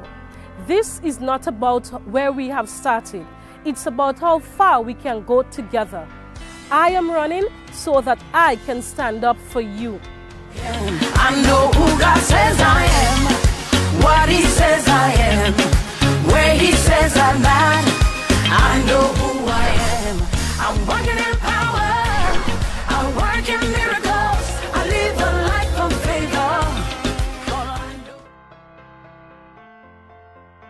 I am Yolande Bain Horsford, and right behind me here is my alma mater, St. Joseph Convent, the institution that I've attended for 5 years. Further back behind me is the Roman Catholic Church that I also attend. And on my left is the convent court that I played all the netball and the tennis throughout my 5 years at this institution. I am very proud of the partnerships I have formed with the people of St. Andrews Southwest these past 5 years. But I'm even more excited about the things we can still do together. We have begun solving the housing challenges and tackling youth unemployment. We have not only been building roads and houses, but more importantly, building communities and building lives. Many people have been given fresh opportunities, and even more shall be lifted up in the coming period. I am ready to take a fresh card and to continue battling for ordinary people who deserve another chance. So let's keep moving.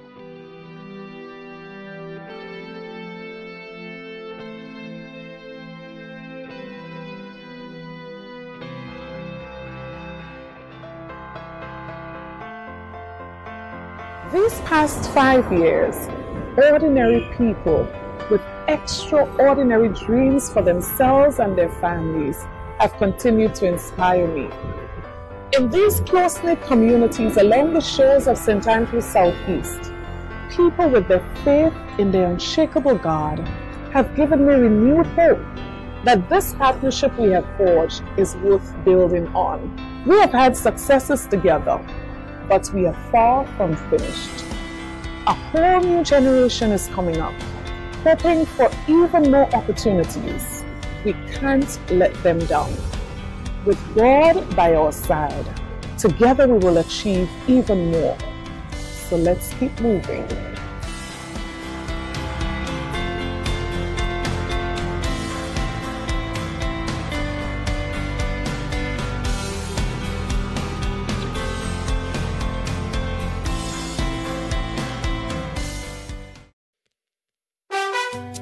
National party going, the party for Allah going, make scene, keep going, keep going, keep going, keep going, keep going, keep going, keep going, keep going, progress, keep going, success, keep going, NNP, keep going, all are we, keep going, NNP, keep going, democracy, keep going, prosperity, keep going, stability, free food, free water, more infrastructure, health for agriculture, so we could live better, business development and foreign investment. So far Grenada come, let the progress go on. Go green, go green, go green, go green, show green, more green, go green. Go green, go green, go green, go green, show green, more green, go green. Tell them say we don't want no change, we don't want the country rearrange. Tell them don't take that backward step and next thing you regret.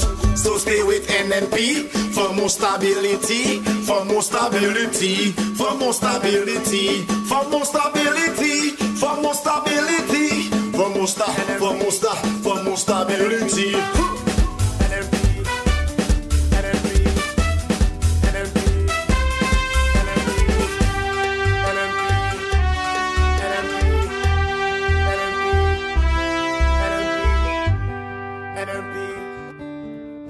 Let the progress continue.